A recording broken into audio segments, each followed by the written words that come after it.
Hello and welcome to the Graveyard Media Podcast, episode 31 for the week of February 28, 2018.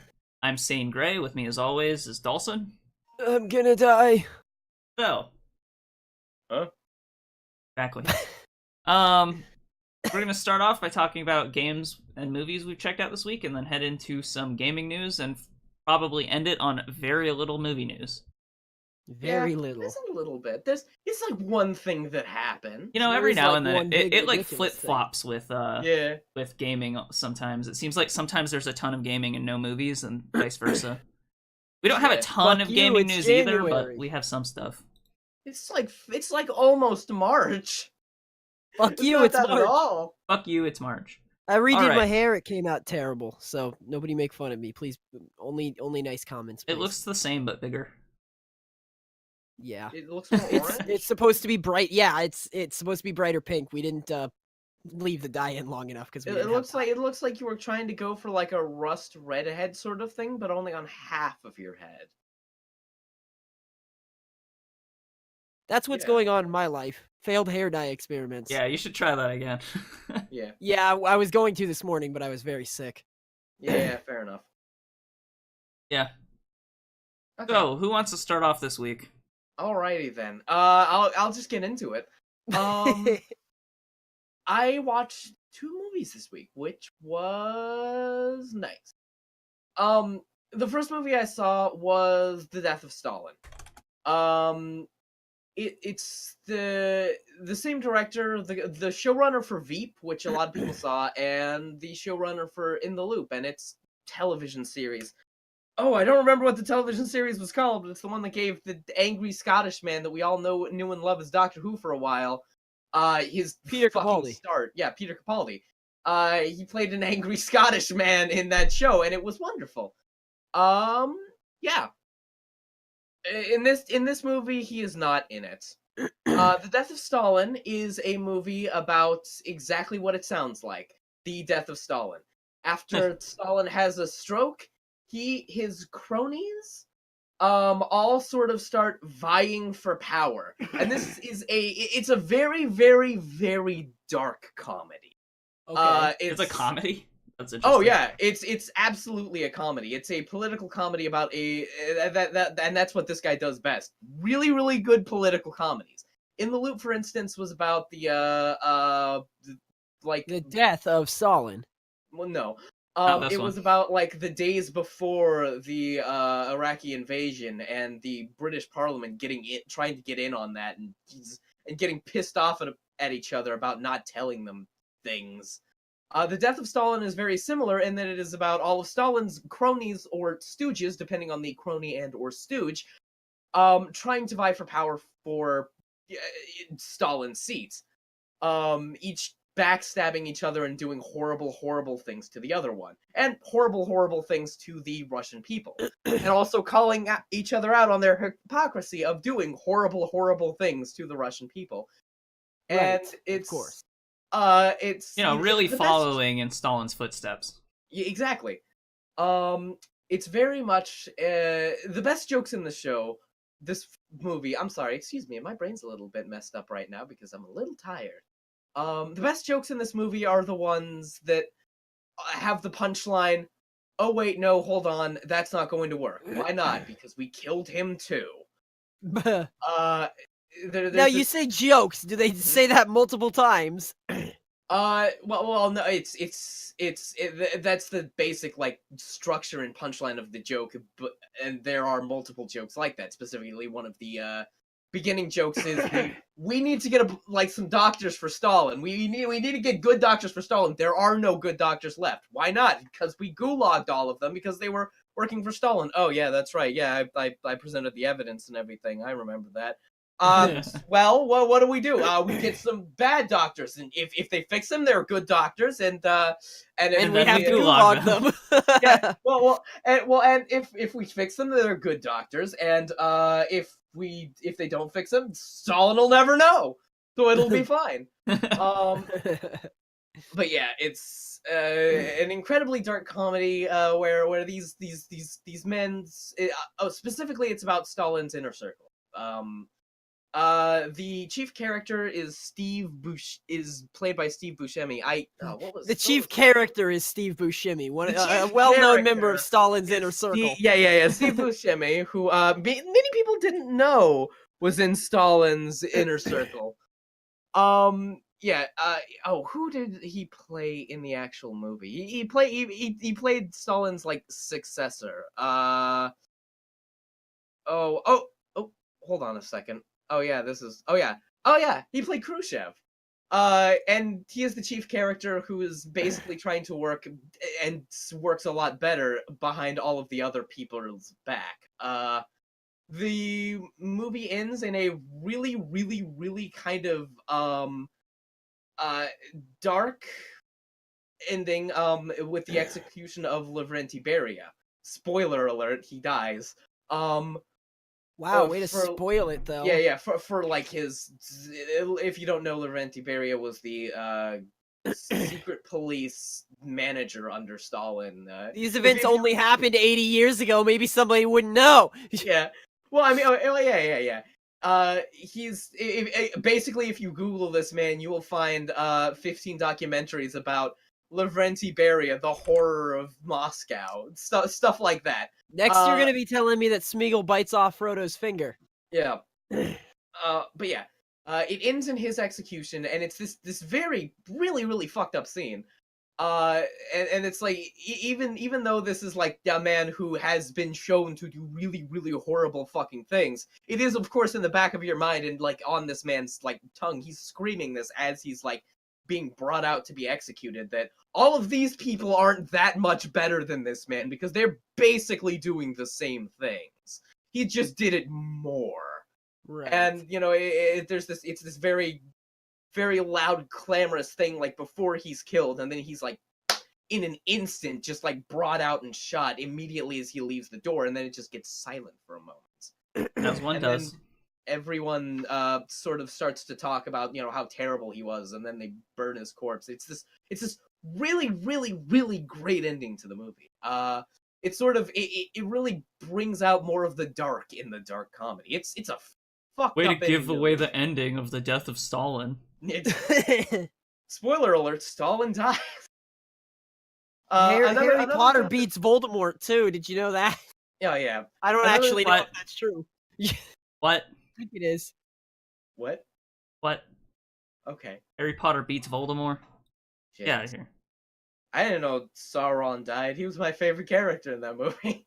Yeah. Did he even die at the end of the trilogy, or did they just? Yeah, he got blown up. They threw the ring in the fire, and then he died. Yeah. Okay. Spoiler alert. But yeah, another thing. Spoil it for me, Thel. Another thing that was really fun about the Death of Stalin is because of the fact that they didn't get Russian actors for this. No one tried to do like a Russian accent, so it was really fun just seeing like straight up Stalin have just a Cockney accent. It's really high pitched Cockney. It was wonderful to see Pretty Stalin weird. like, well, I suppose it's the way that we're going to be getting this done, isn't it? We're just going to have to be killing this man. This is fucking Okay. Stalin, Yes, quite. right? Anyway, but yeah, Death of Stalin, good movie. I would recommend it to anyone who enjoys really dark comedies. How many stars, really though? dark comedies. Stars? Fucking, I don't know. It's 4. It was good. 4 stars. 4 out of 5. 6. Fucking 8 out of 10. I don't fucking know. I don't do stars. Now, I saw another movie, and I'm gonna preface this a little bit, or preface this. I fucked that up. Whenever I go to the movie theater, right? It's like the only fucking time that I'm like actually that I get advertised to, because I don't like watch TV on TV. I use fucking Netflix, and I use like ad block on everything else, like everything that I own. So it's the only time I'm really, you know, getting like fucking these video advertisements. So I'm sitting there in the theater, and I'm seeing this advertisement that's like, this is you, and it shows just a myriad of different people doing different things. Some people are painting, some people are doing like backflips and stuff, you know, all this impressive thing. You are special, you are interesting, you are inspired, and we here at AT&T Oh want my to make God. you the best you that you can be. And I'm just sitting there, and I watched like 5 of these. Like some of them are AT&T, some of them are Coca-Cola. I'm sitting there getting real cynical. I get real cynical in the beginning of a movie, you know. But Oh no. the movie I went to see was Black Panther. And the very first thing you see in Black Panther is this, it's the CGI, explanation of the backstory of Wakanda. And I'm sitting there thinking, oh, okay, yeah, Marvel movie. This is one of them Marvel movies that they made in the Marvel to make money. But then, I mean, it the was, first, but oh yes, and it but worked, but yeah, but It here's really the thing: worked. the very first shot of this movie sort of penetrated that cynicism. It was this shot with really simple. It was a chain link fence, a just a piece of plywood with like a basket, a legitimate literal basket glued to it, and a high-rise building coming in like this diagonally. And I just thought, you know oh, what I thought when I saw that scene? what? How the hell did they cut the bottom out of that milk crate? Those are really hard to cut through. I mean, they're really hard to cut through, but you can do They it. used vibranium scissors. But They yeah, did not, anyway, but I okay. saw that. I saw that just one image, and I was like, "Oh, okay, movie." I'm watching a piece of art created by an artist for the purpose of this artist wanted to create this piece of art rather than a product created by a company to make money. And I What was like, from one shot from of a one shot, fence? it was a wonderful shot. And it comes back later in the movie. It just immediately broke that. It was like, okay, yeah, I'm watching a fucking movie right now. This is good. I'm already on board. And the movie was great. It was. I loved it. I might have liked it better than Guardians 2. It was a lot of fun. I liked it better than Guardians 2. I Hey, think it's Black one of the Panther. better. I think it's one of the better Marvel movies, hands down. Oh yeah, yeah. Everyone was saying this about like Thor Ragnarok. They were like, "Oh, Thor Ragnarok is the best Marvel movie ever. It's the best one that we've had since." I feel that about this one. I liked did it. not feel. Yeah. I liked Thor Ragnarok, but this one was definitely better. Same. So Yeah, yeah, yeah. I didn't feel like Thor Ragnarok was the best thing that broke the mold, but I thought it was okay. this But one, this one I to really, me, really liked. this one to me might have been the best, like, Marvel solo movie since Iron Man. Yeah, it was. And I really liked Iron Man. So and Iron Man was unless really you count good, Guardians 1, yeah. but that's not a solo film, so I don't know. Yeah. Well, and it's weird because this one's almost not a solo film either. This one's definitely a multicast movie. It's great. Like About T'Challa and his entourage. yeah, T'Challa and his entourage. Almost more about the entourage than T'Challa himself. In some parts, yeah. Yeah, it's wonderful. And one of the things, like even just like this shot, visually, this movie is really, really wonderful. The story, everyone's talked about that. Like Michael B. Jordan plays one of the best villains Marvel has ever had. He's basically the best villain. Yeah, maybe in contest with Loki. Like yeah, well, Loki I mean, is the only one I could see someone saying is a better villain potentially. Yeah, well, that's the thing. In the first Thor movie, Loki was eh. In the Avengers, he was like eh. And then I don't know. I think better. he kind of shined in the Avengers, but I feel like Loki was got better as a villain when he got a redemption arc. But Michael B. Jordan was great as a villain Loki was also really great in Thor Ragnarok, but oh yeah. Yeah, I don't know. Like I think that they were able to make Killmonger. Killmonger a more compelling villain right from the beginning. Yeah. More so than any of the other ones. Like I try to think back to some other Marvel movies, and most Marvel movies I can't even name the villain. Yeah. Or I remember him because he was bad, like Ultron. Yeah. Although I did kind of like Ultron in a weird way. Yeah. But he wasn't, I don't know. He was interesting. He was like the worst Ultron.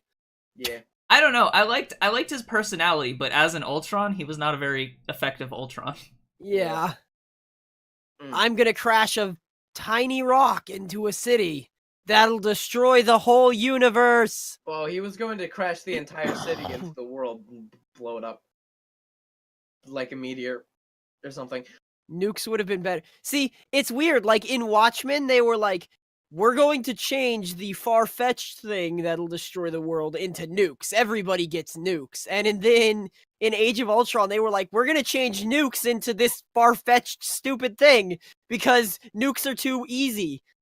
Yeah, I don't know what they did with I don't know why they did that with Watchmen. That movie was already like 2.5 hours. I don't know why it would have been that different if you had a giant squid at the end. Like, yeah, like I don't think that really mattered in the scheme of things because the point was kind of in the same spot. Yeah. But yeah, I think it might have just been to like unify the theme of the minutes to midnight theme, right? A little bit more, maybe.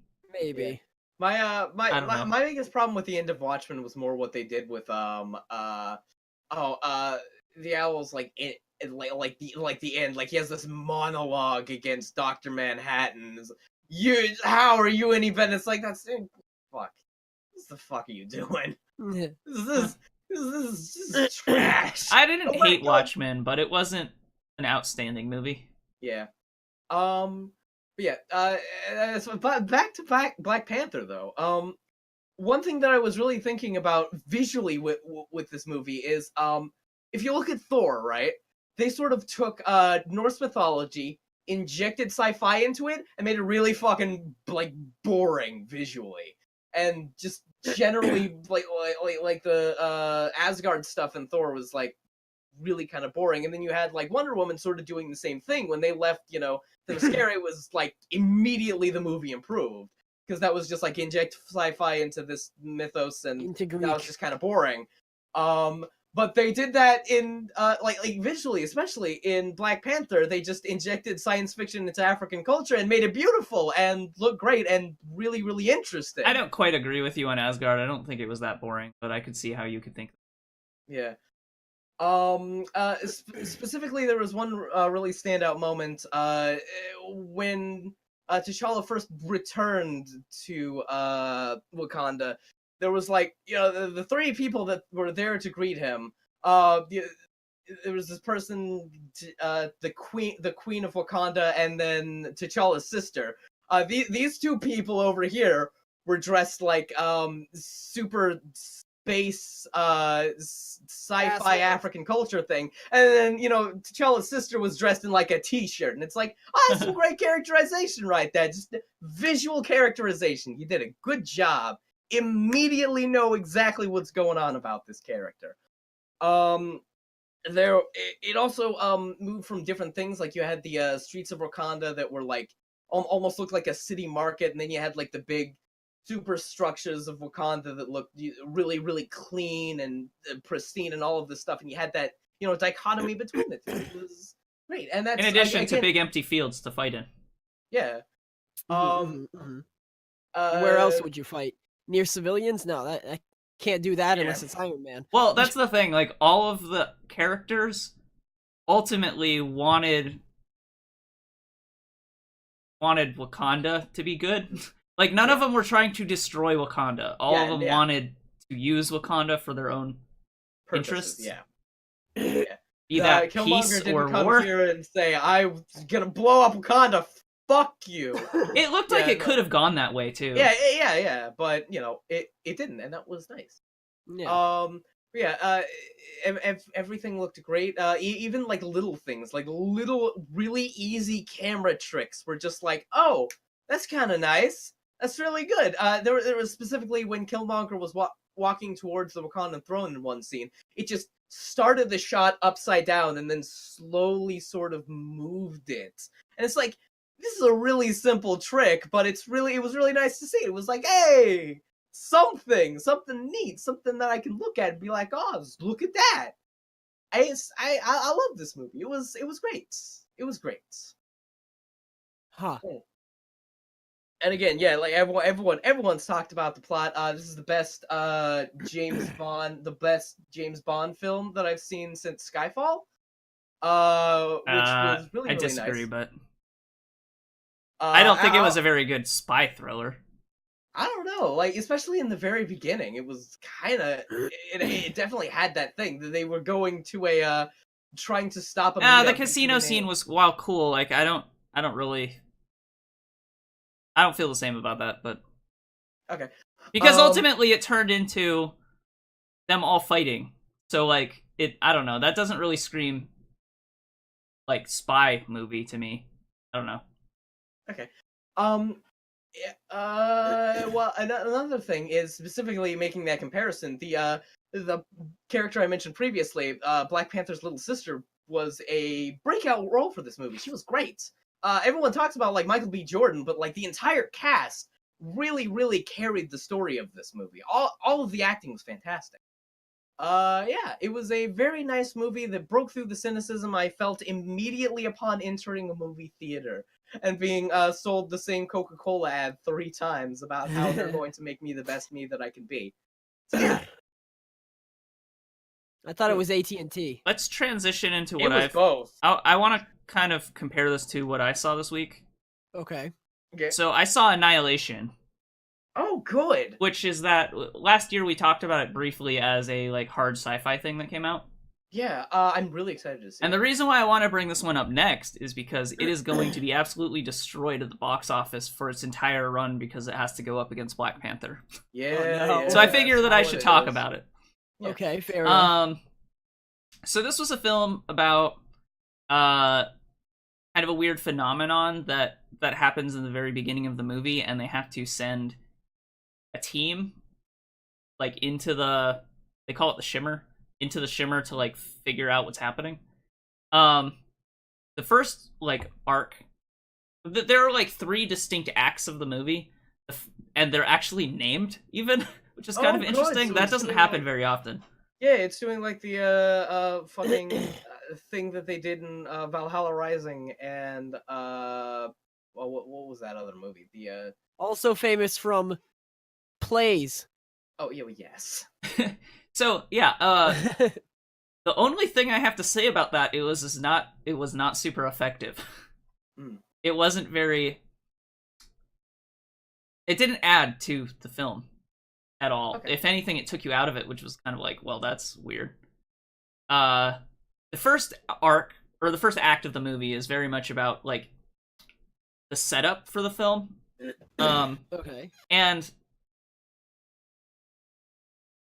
kind of there were distracting moments of cinematography in it to me. Like you could tell that they were trying too hard to be arty, kind of. Like there's a scene, and this was actually what really like made me think about it while watching was there was a scene where they were talking and it was a like tight close shot of them like touching hands and like holding hands and stuff, but there was a glass in the way. So like you were seeing them touch their hands together and stuff behind this glass, and it's like I know that you're trying to be artistic about like seeing them talk through this glass, but it was just distracting. Because it was like you were getting that distortion of it being like through that glass, and that's There is something I know about this movie that might have been referring to, like specifically calling to something that happens in the movie later. maybe I know what you're talking about, but I just think that in the moment all it was distracting. Like they could have done that more in a more effective way, and I think that there were actually several points in time where they did like the way that they positioned the cameras just made it took you out of it rather than drew you into it. You know what I mean? Because good cinematography is set in such a way that it draws you into the film or it makes you feel a certain way. Whereas this was just making me think about the cinematography, which I kind of wasn't into. But so I'm gonna contrast that with one of my favorite things about the movie, which it has one of the coolest monsters in any movie I've ever seen. Ooh.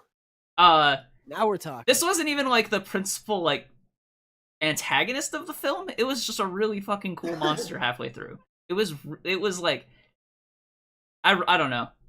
Such a cool like concept for a monster, and they set it up in a horror kind of way where it like is attacking them and they don't see it at first, and then later on they like are like up close with it. It was such a cool monster. And then the last arc of the film, I'm not going to give any like spoilers away, but it was very much it was super ambiguous about what happens. And it's like you're in it was so ambiguous that it was like took a lot of the climax of the movie out of it. It was like you weren't sure if the person who was talking, like narrating the film was reliable. You couldn't tell at the end necessarily who the characters were at the end. There, I don't know, just at several points it was like there was so much ambiguity that it was very much like, I don't know what is what at all. Right. It wasn't the good kind of ambiguity like at the end of The Thing, where it's like there are two characters and you don't know if one of them is the monster or if both of them are survivors or what. Whereas this was like so much so like, I don't know where any character is at this point in time anymore. But that being said, it was still really interesting. And actually, despite all of those complaints, I really liked the movie. Okay. The ending kind of like left a sour taste in my mouth, but I very much liked the movie. It was very interesting.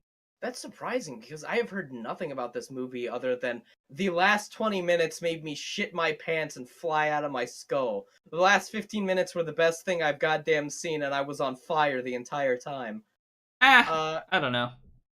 I mean, maybe it's one of those things that's just going to be like different strokes for different folks. Like, it's just... It was cool in the same way that the ending of A Fire in the Sky was cool. Right? Mm-hmm. But it felt very kind of almost disconnected. It was almost like the end of Lucy. To me. Do you remember Lucy?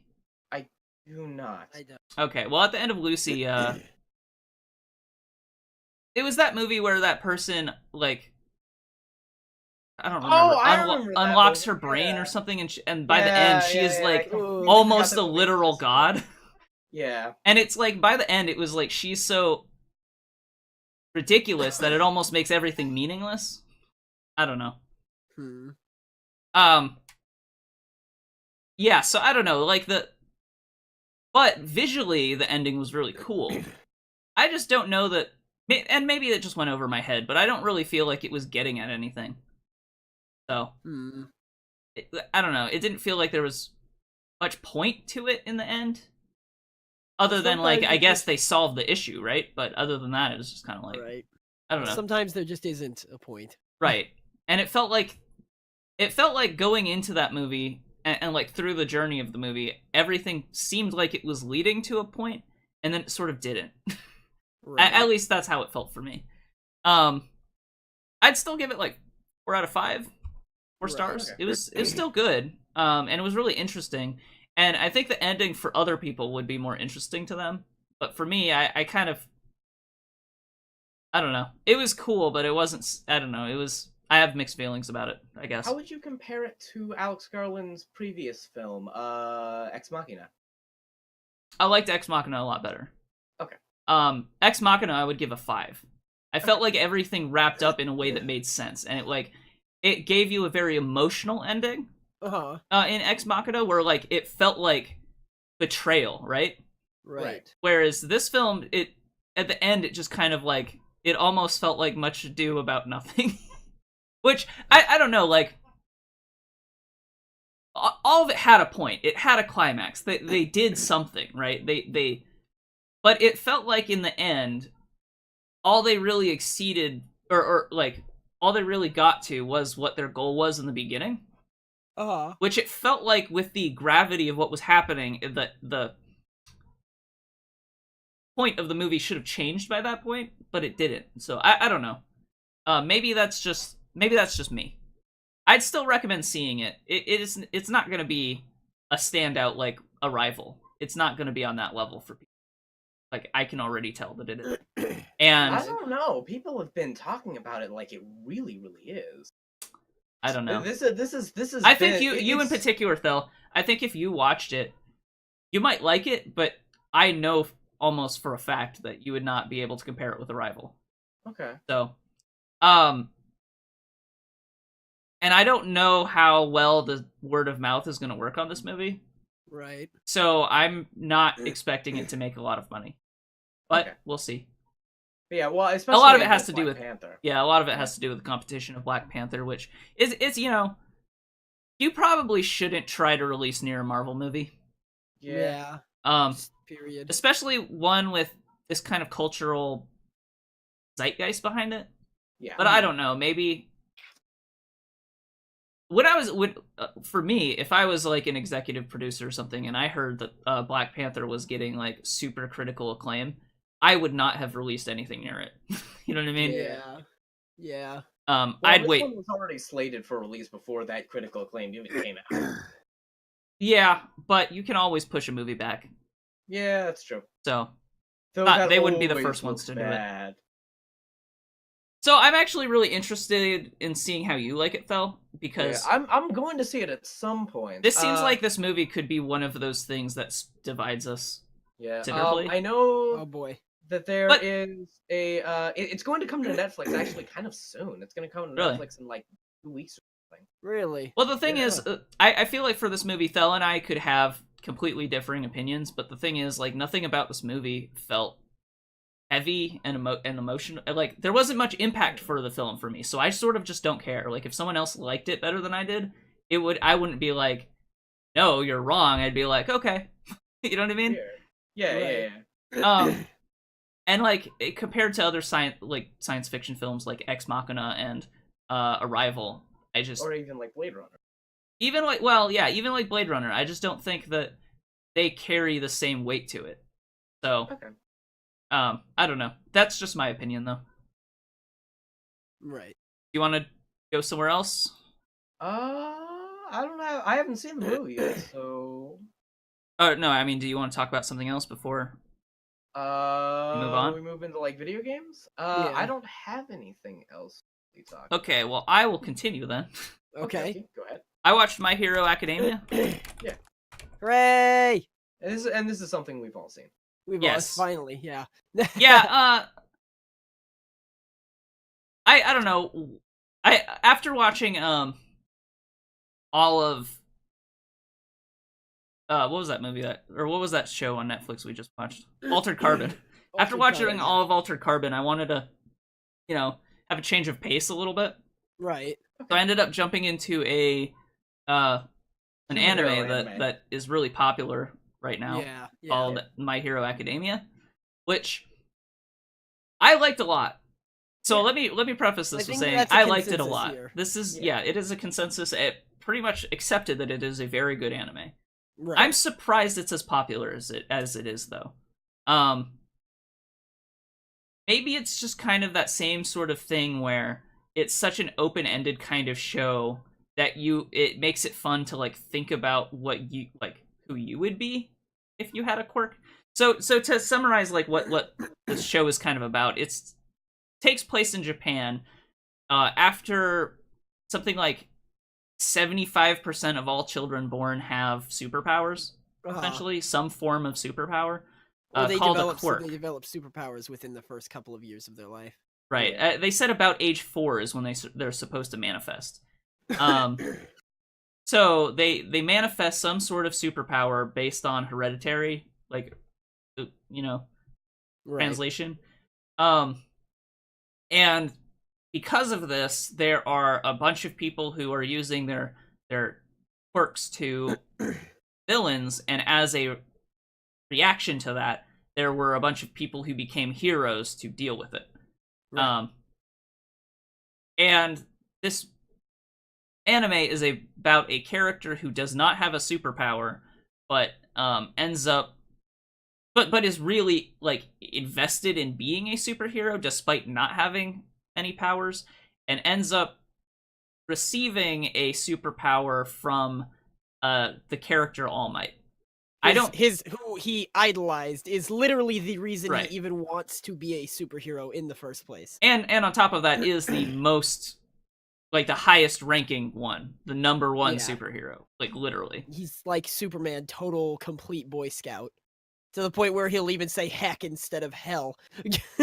But he doesn't fly. He just jumps good. Just jump good. Um, And all of his attacks are named after states. American states. wonderful. Yeah. Not all of them. Some of them are Some after of them are named cities. after American Some of them cities. It's cities, either American yeah. cities or American states. Yeah. Just wonderful. Thank you, All Might. Thank you. Yeah, so I don't know. Like, a little surprised that this one has gotten the kind of popularity it has, because I kind of look back and compare it to, I mean, but in fairness, right? So I compare it back to like something like Dragon Ball Z and YuYu Hakusho. But in fairness, all of those were pretty super popular, so maybe that makes a little bit more sense than I thought. But well, I don't know. The conversation around this has been so different than something like Naruto or whatever, right? Right. But I think it might just be because like it is very well animated. And it's very incredibly animated. And it's very like the sound design is good. Like the music people have talked about the music cues being perfect, which I would not have noticed if someone hadn't told me. But that's just because I was really into it. But you know, I really love it, and actually, the main character I sympathize with a lot, and actually reminds me of myself more so than like most shows I've watched, let alone anime, right? Which is kind of sad to say because he's sort of a crybaby, but you know. Well, he's a little bit of a crybaby, but he never gives up. Yeah. And he's not a crybaby in the sense that like Shinji from Evangelion is a crybaby. But you know, my favorite anime. Oh yeah. Yeah, no, I get you. But you know, like, it didn't have the same like, I guess people I guess what threw me off was people are talking about this show almost as if it's on the same level as like Madoka Magica or Steins Gate, and it isn't for me. Yeah, but well, it's very good, and it's very good, especially for a shonen anime. Yeah, it's I think like, it's probably the biggest my thing favorite for me, anime, and I think this is the reason. Anime. I think I might like YuYu Hakusho better, but that might just be because of nostalgia. Like it came at like it was when I was a kid, and it was very like important to me as a kid. So right. I think that from what I've seen, and at least from my personal experience, I think what people really like about this anime more so than like it's a shonen anime and oh it's super hype, because when you go with a shonen anime, like you can only get so hype before it just kind of like devolves into oh they're punching each other, wow look at this. I think what people really like about My Hero Academia is the huge ensemble cast, and every character is distinct and unique, more so than just their quirks. Like they've all got their own little, I mean, but quirks, again, but not superpower quirks. Again, I don't feel like that's super different from other shonen anime. Like you compare that to Naruto, and like the structure is almost identical. Like the second season of Naruto was entirely like a tournament. It was the same kind of thing, and you followed characters who weren't necessarily the main characters fighting each other just so you get to see their powers. Naruto's characters were like way less involved than. I would say they're less involved, but I would say that the characters are better in My Hero Academia. Yeah, that's the problem. Comparing it to Naruto, right? But compared to like YuYu Hakusho, I thought that also had a decent variety of characters as well. Yeah. So I don't know, like it's just weird to me, right? Hakusho was another standout good thing, but like one of the big things here, like, is that like with Deku specifically, the main character, his character is like driven by the hardships that he had to endure before he got his power.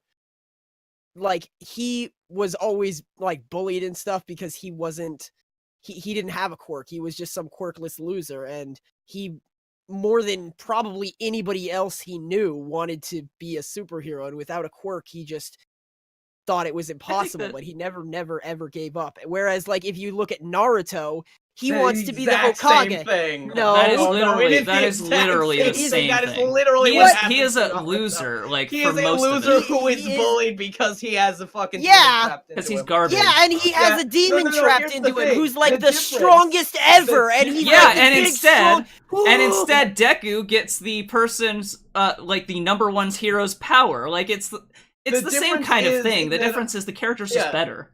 Well, the difference is show don't tell. Because Naruto talks about how he's like been mistreated and how he never had a family and blah blah blah blah blah. We're just sort of jumped into that, and Naruto's like, it's terrible. But with Deku, you can sort of see it. Like we get like a few episodes before he actually gets his power. And like, it's it doesn't paced just better. jump us into this. Yeah, it's paced better. Right. That too. My Like, only complaint, my biggest complaint with the show, easy, hands down. Like half of it is fucking the first scenes from the last episode, then intro, then the episode, well, yeah, then that, the scenes yeah. for the next Yeah, episode, and then the yeah. outro. So it's like Yeah. each episode is like 11 minutes. Yeah, but that's pretty Yeah. standard ongoing shonen anime fare. Yeah. I mean, even compared to the other shonen anime we're talking about, Bleach and Naruto and I don't know, Dragon Ball Z if you want to go there, not nearly as bad. I feel like this is one of the worst for having most of the show be other stuff. That being said, it's all killer and no filler, so I'm like okay with it because I can just skip ahead through that part. I don't think I never watched the intro because I felt like I didn't want to be spoiled on things that happened or whatever, or that it would be like too similar to stuff, which I know this kind of like may or may not be true, but I just didn't want to watch it, so I've skipped through most of the intro. Just in case of the eventuality that it is. Right, so I haven't watched any of the intros or scenes from the next, but I think actually I may have missed like chunks of the episode that happens Like, after small scenes bits, from the next, which really sucks because Yeah. I only realized like somewhere through the second season that was happening, and I was kind of looking back and I was like, well, I don't think that I missed much, if anything. But I don't know, it's just like, wow, that's like rough. A lot of it is like intros and stuff, but I don't know. Yeah. Yeah. Worst offender. Not super uncommon, I grant you, but of the other ones, it's kind of bad. But Yeah. I love the show though, so I don't want to. And that's another thing. Like you said, it's all killer, no filler. There's like very little like filler at all. It's just it goes through the story. It tells the story it is trying to tell. And I think it does a the thing. very good job of having an ensemble cast without having too many characters. Because I feel like part of the problem with Naruto was that they had more characters and all of them were more two-dimensional. So yeah, they had more characters and less character. Right, so you would sit there and you would watch like 4 or 5 episodes of other characters fighting in the tournament. Yeah. Whereas this one had like two episodes of not Deku fighting, right? So right. I think it was, and the characters themselves were interesting enough that like you cared that the Urara, what man I've always was that Uraraka. Uraraka, right? I'm sorry, I don't know why I can't remember her name. It's like too many R's or something. I cared about what happened in Uraka's fight. I cared about what happened in Shino's fight. Shino's the fire ice guy, right? That's his name. Yeah, I think so. Yeah. Okay. I don't know. I'm bad with names on a good day, but like to compound it with being Japanese names makes it a bit harder for me. Yeah. So yeah, I don't know. I love the show. I even cared what was happening when Bakugo was fighting people, and he's like a little like. You want to talk about crybabies? He's worse than Deku, really. Like he just doesn't cry. But all of the people who he fought against, I cared more about the other person than Bakugo. So it was like, I'm interested in this because I want to see how Shino kicks his ass. Yeah, exactly. But I mean, he doesn't. But yeah. Oh, spoiler. Yeah, I don't know. Very good anime. I thought it only started getting better once they moved out and set up the villains a little bit better. Yeah. When they introduced Stain, I thought it got quite better. Yeah. The first. Not that I thought the beginning was bad, but I think my favorite like one-off side character was the guy whose quirk was to control your mind, but only if you answered him after he spoke to you. Yeah. I didn't like that so much because that reminded me of Naruto thing. The way that he was resolved, the way that was resolved was like really strange and like just straight up Deus Ex Machina. But I thought it was interesting because it's like, hey, how you doing? Oh, well, I'm gonna be the best and I'm gonna defeat you. You can't win. Blah blah blah. Okay, turn around and walk out of the arena. But I don't know. I didn't like that part so much because it very much felt like something that would happen in Naruto. And the way that Deku won was by believing in himself. Yeah. Yeah. So I don't know. Yeah. That being Shonen said, it anime wasn't a get a long shonen episode. It anime. was Like, 11 minutes. But you know, I find yeah. I find it funny that like he has such a crazy, insane superpower that would be really useful, but he didn't make it into the superhero class because the test to get into the superhero class had them fighting robots, and he couldn't use his power on robots. Like what if they had been what if fighting he real people. what if he used his power on a different classmate and made them do it for See, him? Would that count? I was thinking Yeah. about that, but they would have no way to count that because like how would they know? No, they'd be watching, so they'd be able Yeah. to tell. But who would I get the guess. points though? Is Yeah, the que- exactly. Like Who would get the the person being controlled get the points anymore? Yeah, like it's a weird question. Also, maybe depending on who you used, it would snap him out of what it. he would do would he would like if there was a guy whose superpower was summon multiple swords. Hey, dude, does this boil look like big or something? I don't see a boil there. Right? Could you hand me one of your swords? Yeah, sure, man. Here you go. Thanks, man. Hey, I am Shieldson. I create barriers around people. Hey, dude. Yeah? Hey, can you put a shield around me? It makes me wonder. No problem. It makes me wonder how good that character's quirk would be against physical type people, because if what knocked the one guy out of being controlled was being bumped into, then I wonder if like you tell someone to punch something, if once he punches something he is not controlled anymore. You'd have to go after people who only like have like Don't get mental jostled or very distance easily. quirks or something. Yeah. I don't know. I'm just. I mean, he worked really well as a superhero, though. Some motherfuckers robbing a bank. Hey! Arrest yourselves. Hey, look He'd at be me! better. What? He'd be Stop. better if he operated Okay. similar to Eraserhead, in that he snuck up on people and there wasn't a lot of information about him. Yeah. Hey, dude, what? Fuck off. Okay. Okay, but not to Alright. totally turn this into a thing Discussion where we on just this talk man's about the characters power. of the show, right?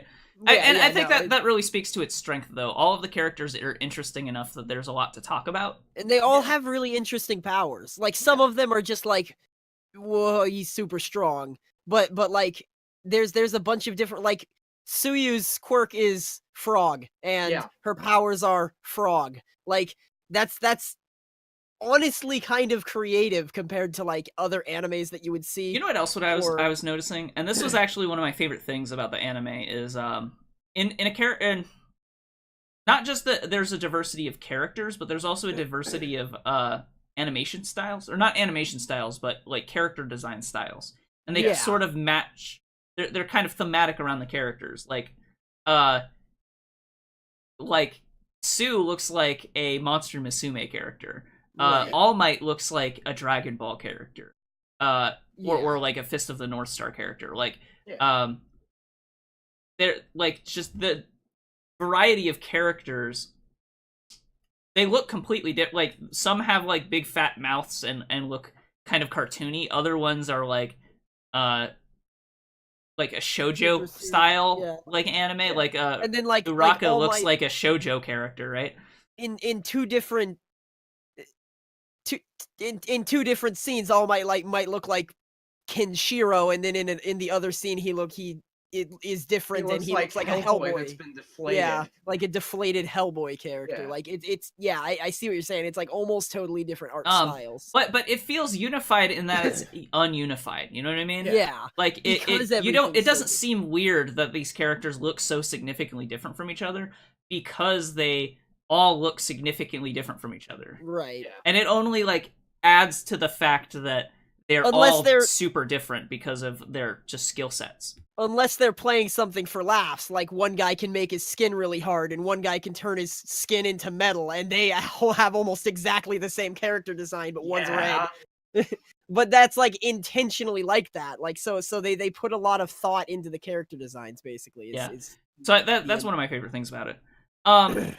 It doesn't. I mean, this anime, I like it a lot. It's not gonna have the same impact on me as like Steins Gate, but I do like it a lot. So yeah. No, I pretty much love it. It's a nice, very good story about superheroes in this superhero AT&T is trying to sell me something time. I watched 2 seasons, which is like 38 episodes, because the second season was a double season, in a week. Yeah. Granted, I skipped through all of the intros and outros, so, but You skipped through like 70% at least of the show. no, about 50%, I'd say. Okay, yeah, all right, 50%. 50% of the entire television show. But you kind of have to do that when you're watching an shonen anime. Yeah. Well, it's easier to do when you're watching it by yourself. Yeah. I feel like it would be a lot harder if we were trying to watch it together, just because a lot of it we would be watching all the intros and stuff, just because it'd be harder to match times a lot. But Right. I don't know. Okay. So that's all I wanted to talk about. That, I guess. Yeah. Okay. Dalsson, you've played video games, right? I have played video games. Sometimes I've played a lot of video games. Oh boy. I've kind of spattered some video games about this week. The first one I want to talk about is called Abandoned Ship. So did any of you ever play FTL? Is it abandoned past tense or abandoned? No, abandon, like you are abandoning Yeah. a ship. Okay. I think we both played FTL, yes? Okay, so I played FTL but didn't like it. I think everyone played FTL. Okay, so Abandoned Ship is like Amnesia. Everyone just has played it. Yeah.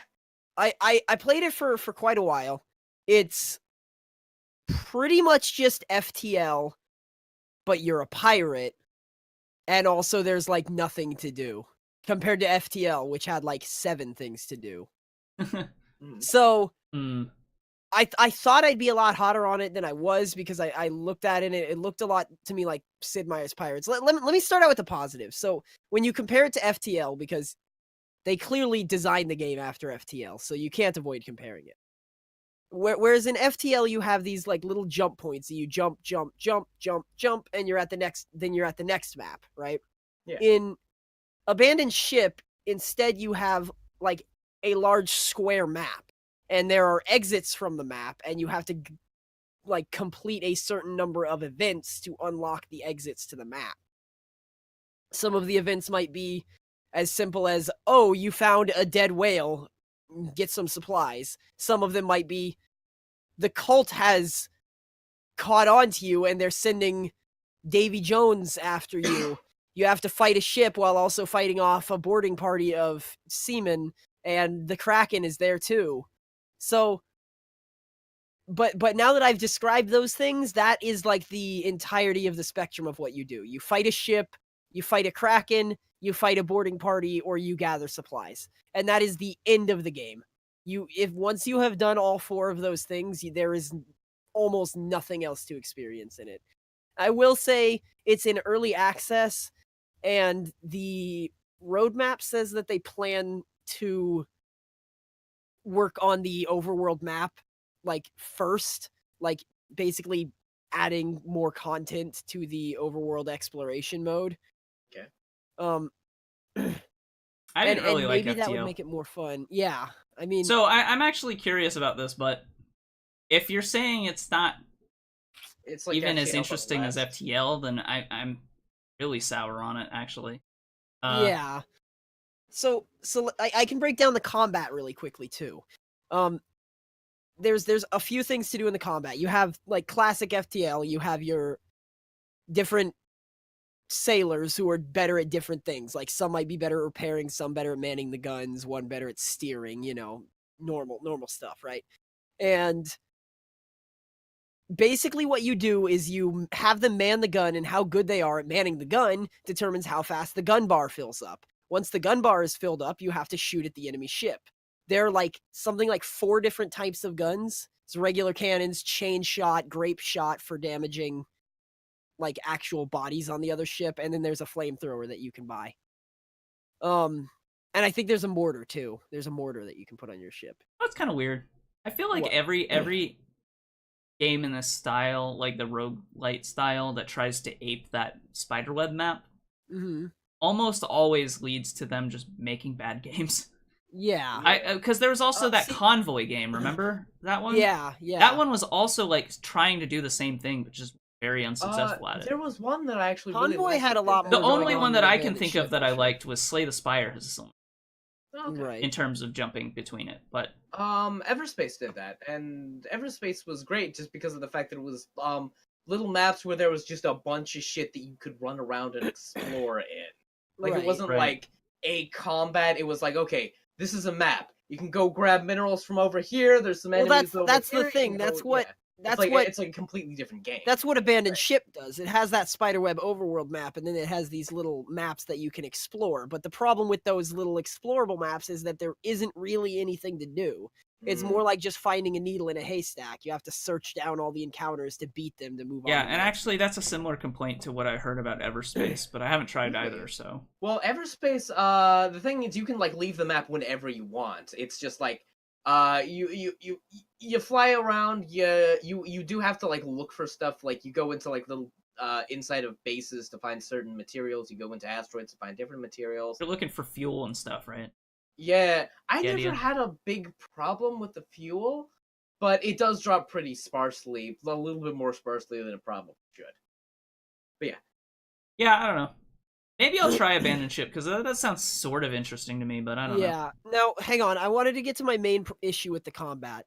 There is absolutely nothing you can do, no matter what, to mitigate yourself from taking damage.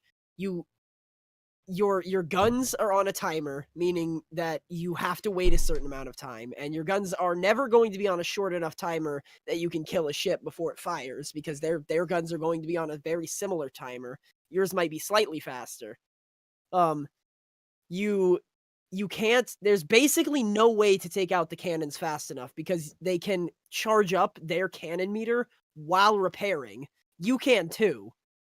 I mean, like, if you manage to destroy a part of a ship, they can repair it on the fly. They don't get any health back, but they can repair the weapons. So if you can't destroy their cannons, it's just unfeasible. There's no way to do it.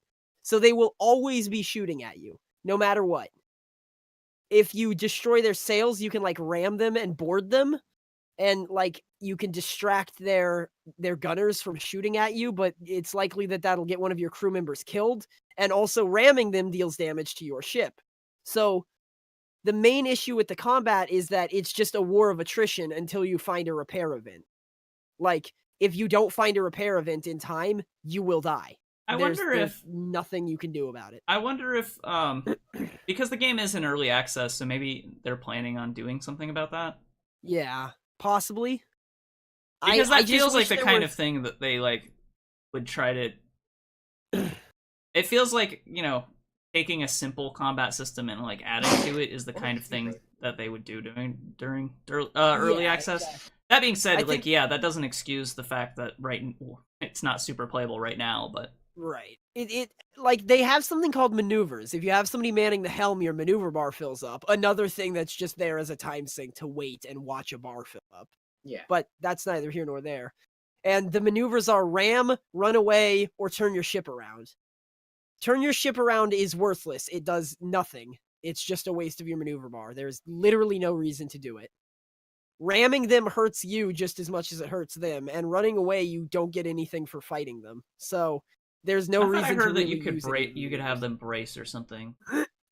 I think there's ramming spikes, which doesn't hurt you as much, but Yeah, I don't know. It hurts them more or something. Oh no, you're thinking of the brace mechanic. When you ram your ship into their ship, both of you make a brace check, which for you is just pressing a button on the right time, and your sailors won't like fall to the floor or get knocked overboard. And the AI always succeeds in their brace check because they're a computer, so of course they're going to be able to have the correct timing. Well, unless it takes care of it via math, but if I don't think I've ever seen, Yeah. aside from the tutorial, I've never seen an NPC fail a brace check. yeah, but you don't do it very often That's 'cause- true, because it because it feels that way. feels like it sucks, yeah. Yeah, I don't know. That definitely sounds like a game that needs more time to cook. It could use some polishing. It did make me want to play Sid Meier's Pirates, though. That's a game that I'll never stop going back to, because I There love just that hasn't game. been a good pirate game in a long time. Hopefully, Yeah. when Pretty much since that. when Sea of Thieves comes out, Oh, yes. that'll probably be good. Please. Hopefully. I've heard only good things about that game. Okay. What It was things really I was popular on hearing, the Twitch. reservations I was hearing was that there wasn't a ton of progression, but other people were saying that a lot of stuff that they had shown at earlier events was locked off in those betas. So it might have just been a matter of There like wasn't they a lot of didn't want progression to in the give away betas. too much before the game came out, so that Right, people still right. had a reason to play the game. So I guess Right. we'll try that when it comes out and see. But I'm really Yeah. excited to try that game, regardless. Yeah, Sea of Thieves looks like it's gonna be great for sure. All right, I Um, assume that's all you have for Abandoned Ship, right? that's all I have for Abandoned Ship. Does anybody else have a video game before I move on to my next one? All Anything I've you played wanted to all talk week about? is Divinity. I played Jeez. Kingdom Come, and I talked about that last week, and my opinion hasn't changed. Still Yeah, good. okay. Still Fair fun. You enough. don't have Still any like. updated thoughts about it? I got drunk with a priest and gave a sermon that everyone liked, and basically saved his reputation. And that quest was fucking great. Oh, there's a little one thing. Before this, the thing that led up to this, seeing like you talk about when we're playing Secret World, how it's really nice that they have like the investigation missions where you have to sort of think through things. Yeah.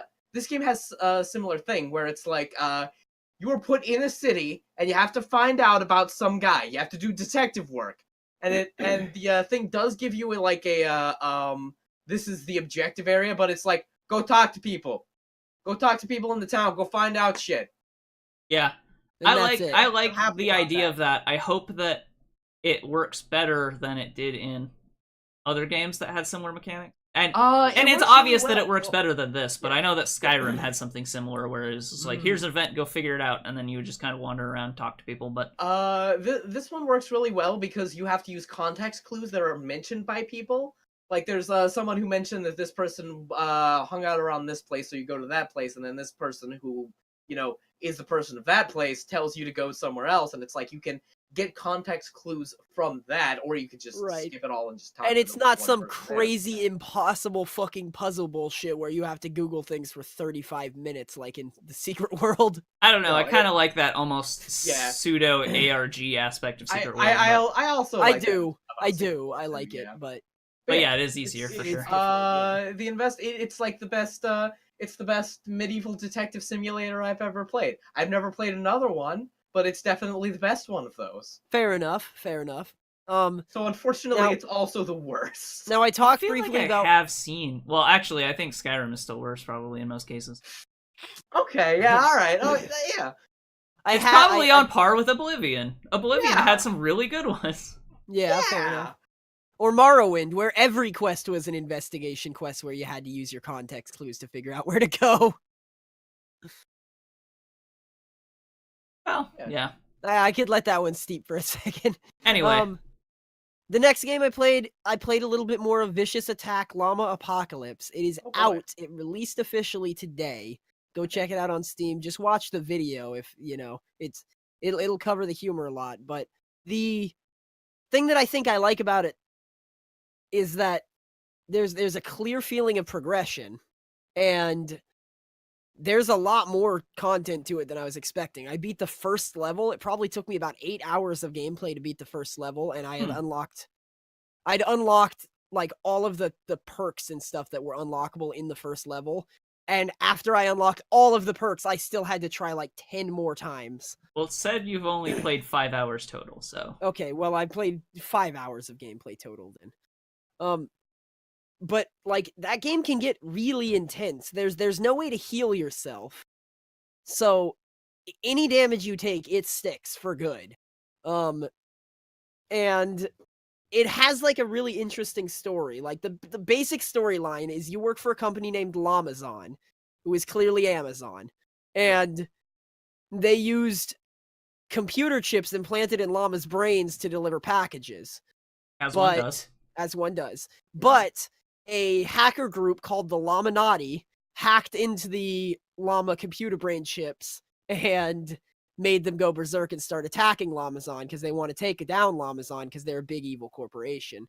So you pilot a remote-controlled mech and slaughter endless amounts of llamas. That's the gist of the game. The first level has you trying to track down a top Lamazon scientist named Bob. When you track him down, he is dead. So you have to go somewhere else to fix the problem. And that's about as far as I've gotten. But the game is really fun. It's really arcadey. It is up to 4-player local co-op, and the difficulty does scale depending on how many players you have. So it's not like Cool. having 4 people running around is just going to make it like impossibly easy. There's a big variety of weapons and perks, and all of the perks interact with weapons in different ways. So it's I have a just question. yeah. Is it essentially a twin stick shooter? No, it is straight up a twin stick shooter. Okay. There's no essentially about it.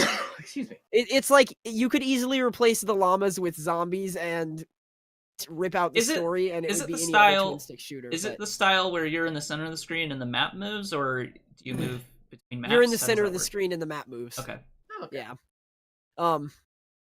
Yeah, but there's just like what I like about it the most is it adds longevity by kind of letting you unlock new weapons. You have to use older weapons to unlock later down weapons in that tree, and then those weapons can drop. So you don't just get the weapon upgraded by killing a certain number of llamas. It just unlocks it for drops. And then there's also challenges, like some of them are ridiculous, like attract the attention of every single llama on the map without killing one llama in order to unlock a perk. Huh. And some of them are really easy, like destroy 5 phone booths, and all you have to do is run into phone booths and they get destroyed. But yeah, like it's really fun because you can kind of just unlock stuff as you go. You get more toys to play with, and those toys are going to make you better at the game, but obviously you're also getting better at the game as you go along. So Right. I like it. I like it a lot. I would recommend it. It's probably I Okay. think it's like 15% off, right? Or 11. It's a llama percent off, except the L's are ones. Yeah. So 11% off. that's the kind of humor this game goes for. Let's The see. humor It is right now it is pretty much $13. It's normally $15. 11% off. okay, cool. The humor in this game, just to touch on it again, is pretty much 100% llama puns. So if you don't like puns, definitely pick it up because the funnest part of puns is getting angry at bad ones. Okay. And I think that's about it for Vicious Attack Llama Apocalypse. I played one more game this week. I picked it up. It also is a relatively new release. It also involves at least one llama, and it's called Them's Fightin' Herds. Now, I'm going to give a disclaimer here. I have never played a fighting game except for Skullgirls very briefly, and I hated Skullgirls because I was bad at it. You've never even played like Street Fighter 2 and I have never even played like Street Fighter. Weird. It's Super Smash Brothers if you count that, but I don't.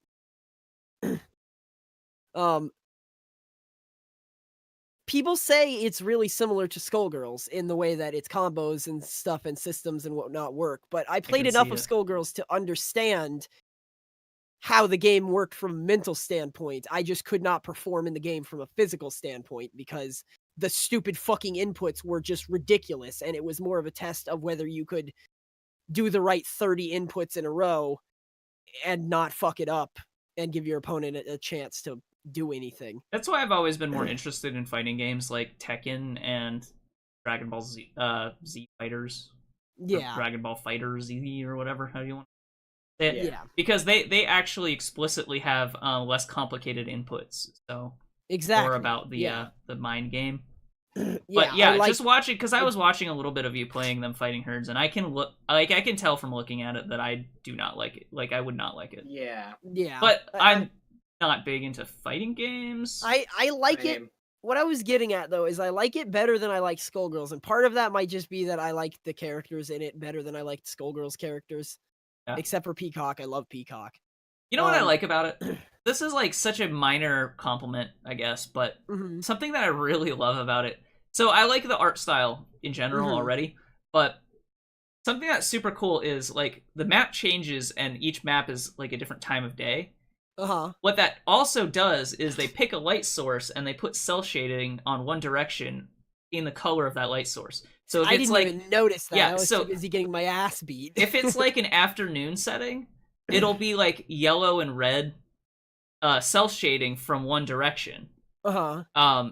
Like left or right depending. And then if it's like nighttime, it'll like be blue and white on a direction. So it's really cool.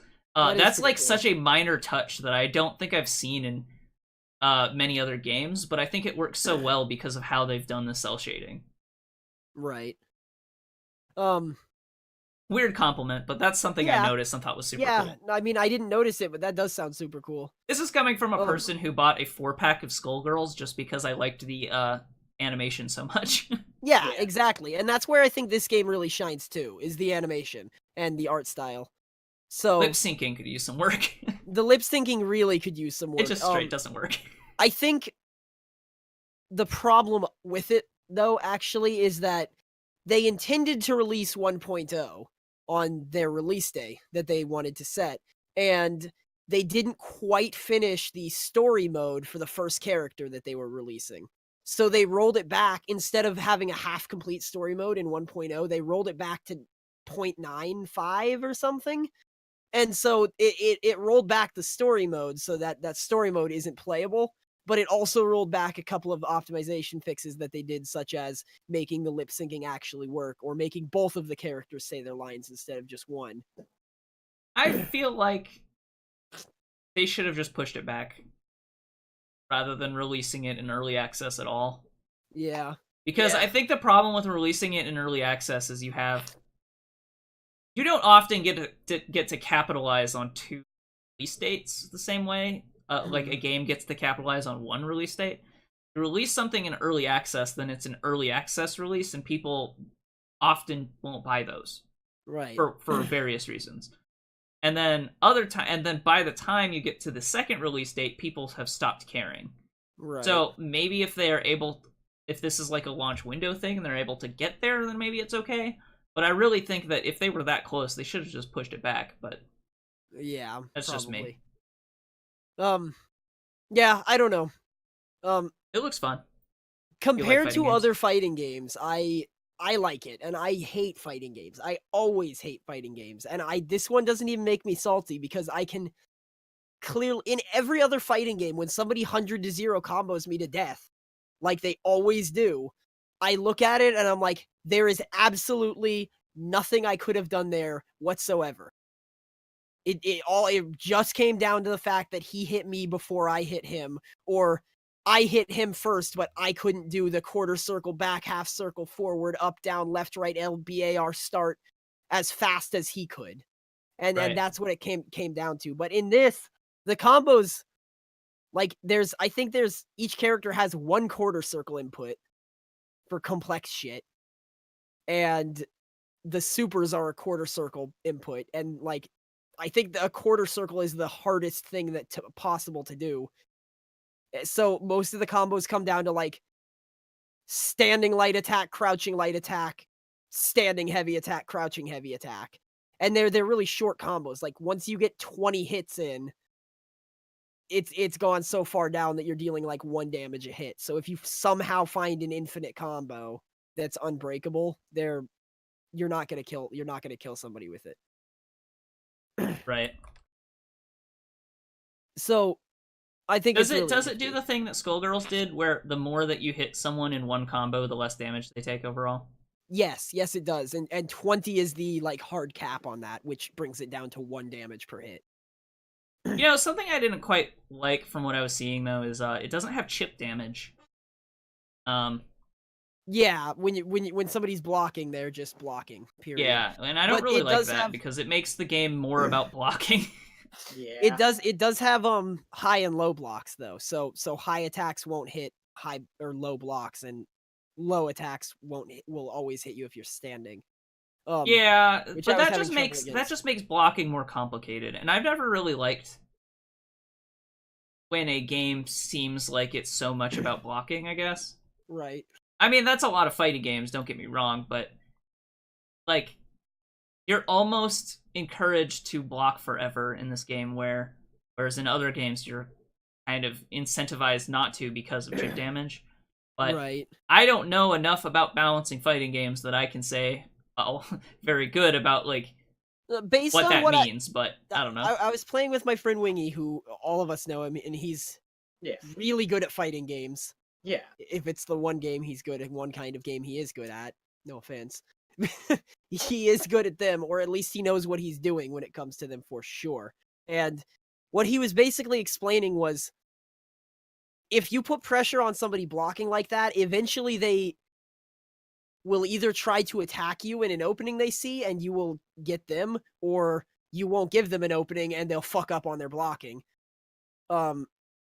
So you're still discouraged from blocking forever, because eventually if they're mixing up high and low attacks, they will lose their block and start getting comboed. But I feel like the added pressure of chip damage makes it so that you have to be more aggressive.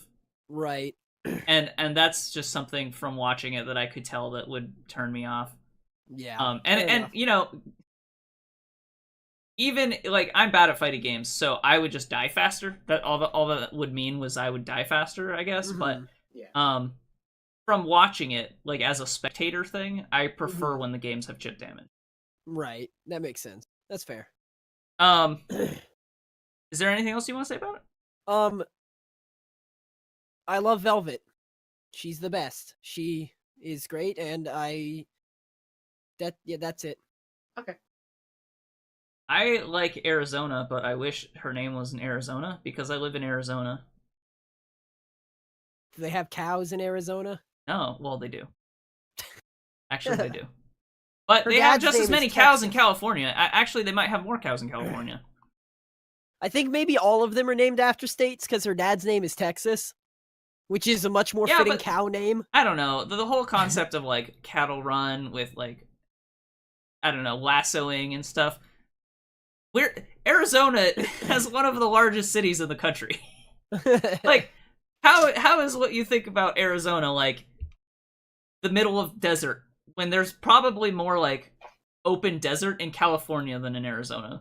Yeah. Well, here's the thing. What Well, maybe else not, is Arizona aside from Phoenix? Tucson I mean, sure. Which is That's like it. basically And part Fla- of Phoenix. and Flagstaff. Yeah. which Actually, is it's also not. basically part of Phoenix. No, neither of those they're are like part of within Phoenix. like No, No, actually, if I was gonna say if I said cities that were near Phoenix, it would be like Phoenix, Tempe, Scottsdale, not Flagstaff, which is several miles like north, or Tucson, which is several miles south. Yeah. Also, So it's like Arizona, it's like an hour to Tucson Okay. and 2 hours the to thing Flagstaff. is, so. it's the same thing with like Austin, Texas. It's more that Arizona has like a history of being the wild one of the wild west places. Plus, New Mexico doesn't sound great as a character name. So Yeah, that too. Well, just don't name it after a state. All the other characters aren't named after states. Apparently, her father is. Well, I mean, all of the other fighting characters. Yeah, the character that used to be a Pinkie Pie back when it was a My Little Pony fighting game, they changed her name from Pinkie Pie to Paprika, which is basically the same thing. Also, she doesn't have any voice lines; she just makes noises. Except she's spicier now. Yeah, She's she's- spicier now. She just makes Because noise. What? paprika is a spice, get it? Most yeah, of her, that's the most joke. of her attack, most of Yes, yes, I Paprika's understood. attacks are kissing the opponent and making them like stumble backwards from being kissed.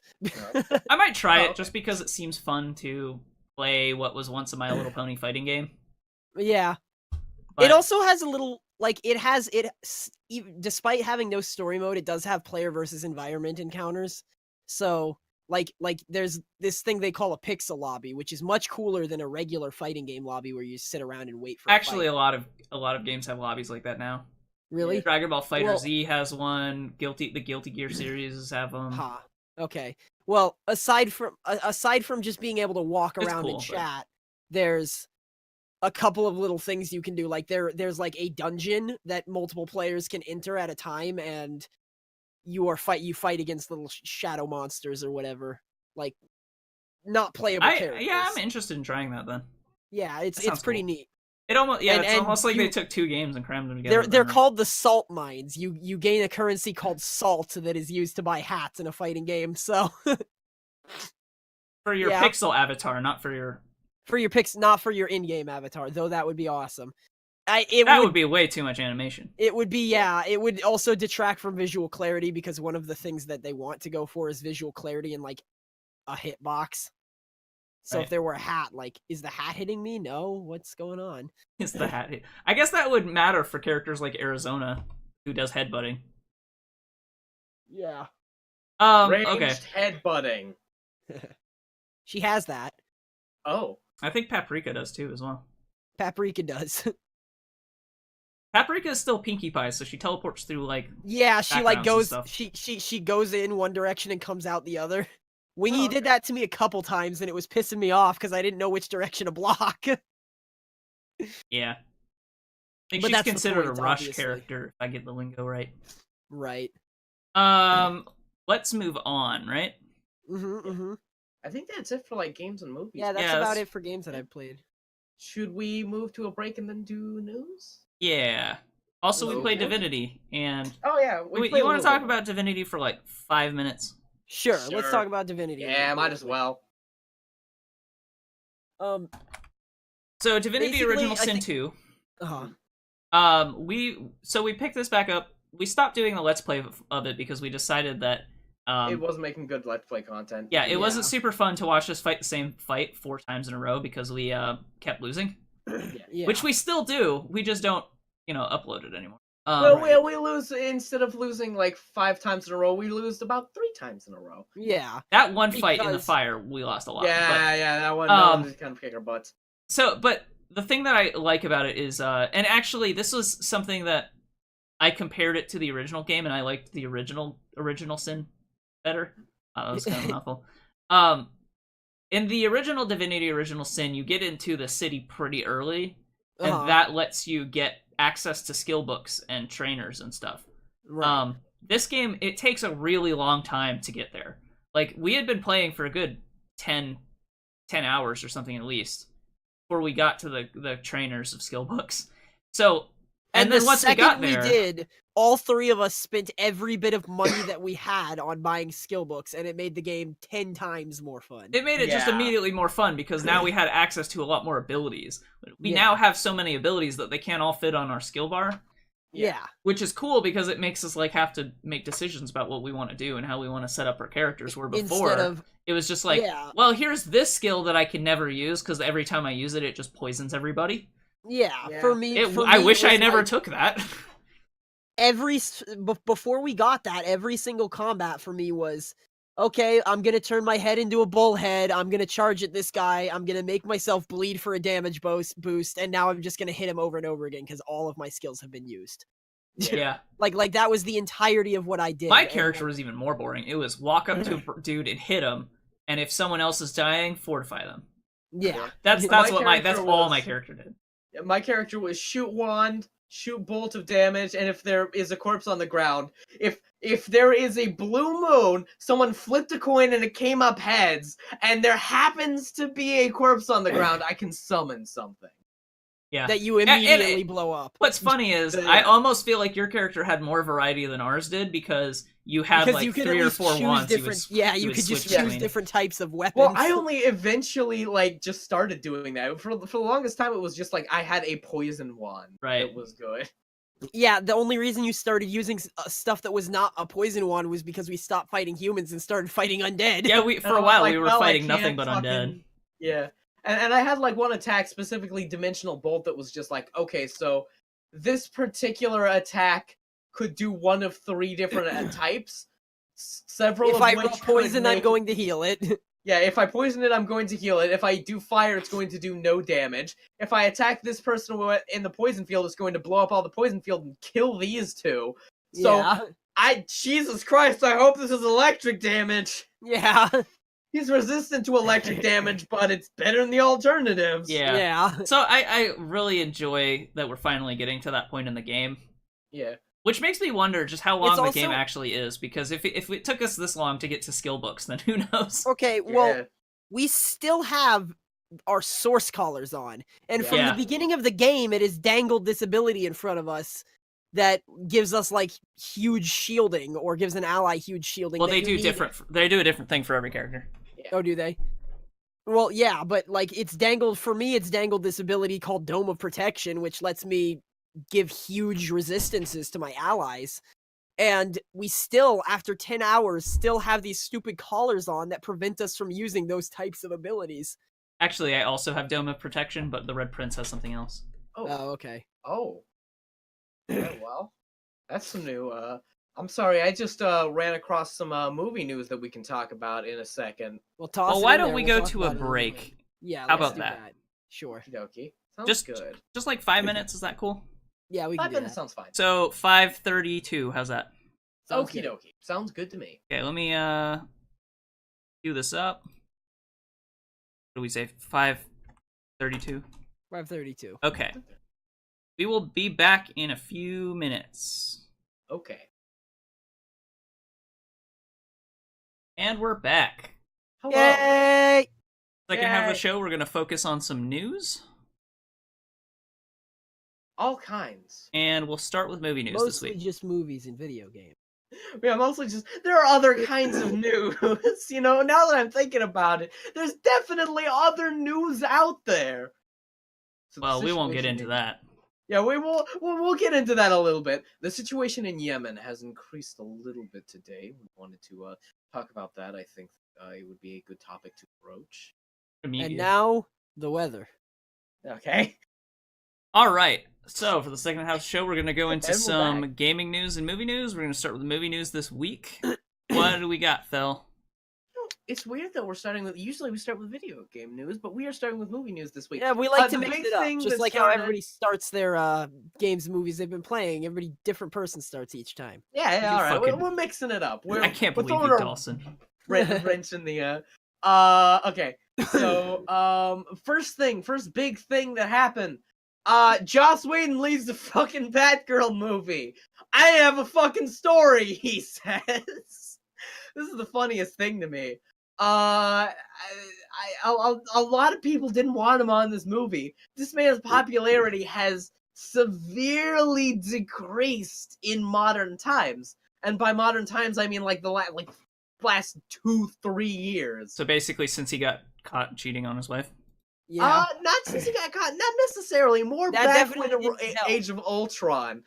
But that just sort of added to it. It's been basically this upward staircase of stuff because like he was doing all of these things. Like he was talking to Anita Sarkeesian of Feminist Frequency. He was doing Joss all of this stuff Whedon- on Twitter. It was doing all of this stuff talking about how he wanted more inclusion of women in all of these different mediums. And then he comes out with the Age of Ultron, and especially after Winter Soldier had just come out. He makes Black Widow into kind of like, I want to fuck the Hulk, and that's everyone was it. pissed off. It was wonderful.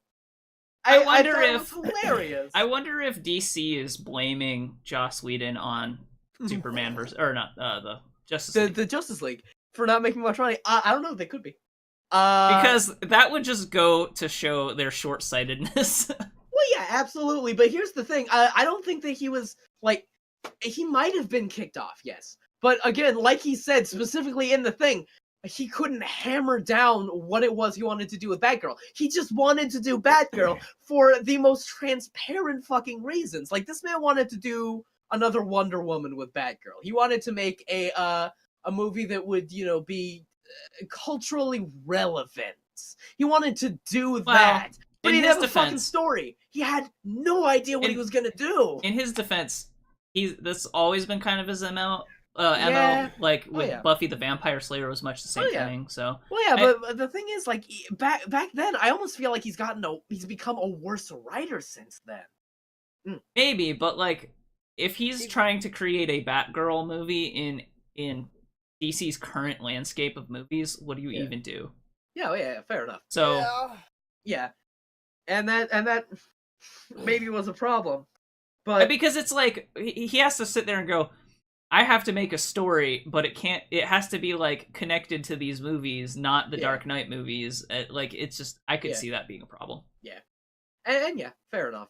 But not to just like give him too much Complete- benefit of the doubt. yeah, but it would be kind of hard to do this with a story. And you know what? I am glad that he didn't just Damien Lindelof this and just put some shit on a paper.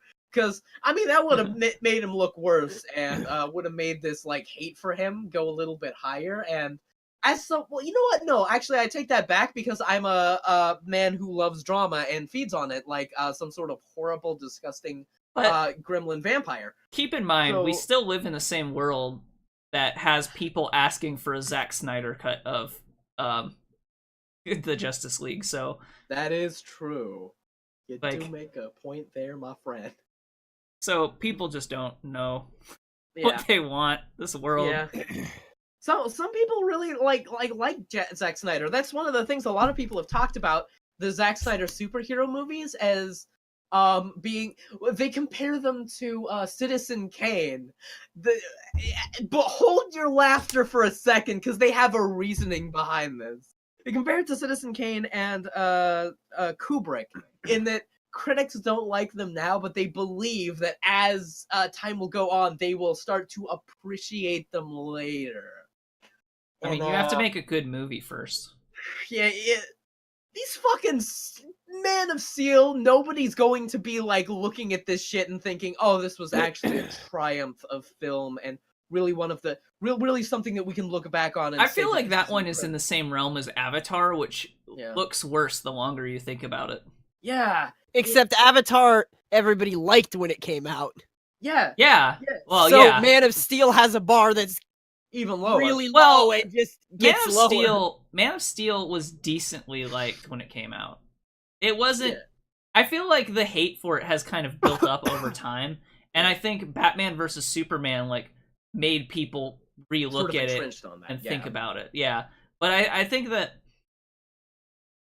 like I feel like Man of Steel was like decent when it came out in terms of like appreciation for it. Right. But it has gotten worse though. Yeah, and that's the thing. People look at they look at these movies as though they are like these Kubrick movies or Citizen Kane, because like these are really interesting and artistic movies that sort of flew over the heads of critics, and they're talking about them like that. These motherfuckers have never seen like a movie in their lives. Maybe like the closest thing they've gotten to like an art film was like Quentin Tarantino or something. I don't know what the fuck they're talking about. There are definitely people like there are movies that Quentin I believe... Tarantino, who makes huge mass market art films. Mm-hmm. There are movies that I believe that are going to be a little bit like that. For instance, what was that one movie? What was it called? I mentioned it all the time. Beyond the Black Rainbow. I feel like visually Beyond the Black Rainbow has done a lot for like modern sci-fi films. I feel like it was one of the first ones to do that sort of very single color filled retro sci-fi thing that's sort of turned into the modern sci-fi aesthetic. And it's the one I always look back on to see that. And I feel like that one's going to be recognized more and more as time goes on. I don't see that shit happening for any Zack Snyder movie. Let's be honest. I feel like those are going to be like, people are going to be like, ah, yes, Zack Snyder, the man on par with the great Michael Bay. Truly a fucking moron of film. I think people will look back at some of his work and be happy with it. Like, Okay. I still think 300 people like. Oh, yeah. So, I think really, like, if there is one trait that belongs to Zack Snyder, it is slow motion. Yeah. And so movies with cool slow motion, they think about that and they're like, that was cool slow motion. Yeah. But then again, but if you really think about slow motion, you consider Matrix, not any of this stuff. Yeah, exactly. Yeah. So that's what I was going to say. That goes back to the conversation of the Matrix ruined movies forever. right. But yeah. So yeah, and that's about all that there is about this. I'm a little disappointed because I would have liked a Batgirl movie. Yeah, it would have been nice. Maybe actually they'll give the Batgirl movie to someone who has an idea and a vision. I mean, you know, I'm putting it past Warner Brothers a little bit, but they did do that for Wonder Woman. You know what at the might very least. You know what might work better if they did the Gotham City Sirens first and then did Batgirl after. Yeah. Because that might like give them a motivation and like some structure of a plot rather than just being like, here's a character to make a movie. Like, well, right. I don't know. Yeah. Whereas at least Gotham City Sirens could be about them forming a team, kind of like Guardians, right? They want to do. And they tried that with Suicide Squad specifically. DC wants really hard to do what Marvel did, but Marvel did it 15 years ago, and people are bored. No, I don't think that's. Yeah, I don't think that's quite it. I think it's just they're trying to do what Marvel did, but too fast. Yeah. They're trying to catch up with Marvel when, like, Marvel, for better or for worse, like, say what you want about some of their films, they created individual stories, and over time it got to the point where they were all coming, like, almost existed to further the overall narrative. But I think since that criticism became really popular around Age of Ultron, they've really backed off on it. Yeah. And they've stopped doing it nearly as much. Yeah, Sometimes, especially with like Black Panther more recently. It's one of those movies that the best Marvel movies don't feel like Marvel. or they feel like Marvel movies, but they don't feel like they're chained to Infinity War or Avengers, right? Yeah. Right. That was one of the better things about Thor Ragnarok. It's like, yeah, sure, a lot of what that was ultimately leading towards was him being in a position where he would be in Infinity War. But it felt like he had a purpose and a goal, and he was doing something that was disconnected from the cosmic cube or whatever. Yeah. Right. And Thor Ragnarok was basically just about Thor, the Hulk, and some other guys, Thor, Loki, the Hulk, and the Hulk, just dicking around on some planet. Right. There's another one. What was the one before that? I expected from the man who directed What We Do in the Shadows. Mm-hmm. I feel like Doctor Strange was the last one that really got caught up in that. Yeah. But I think they had already started to change their direction hearing the criticism before that, but that movie was already too far along. It was already made. And they didn't want to pull a Solo and just completely reshoot the entire fucking movie with Ron Howard. Right. And I think Doctor Strange was good for what it was. It was really cool looking, if nothing else. It was really cool looking. Fair enough.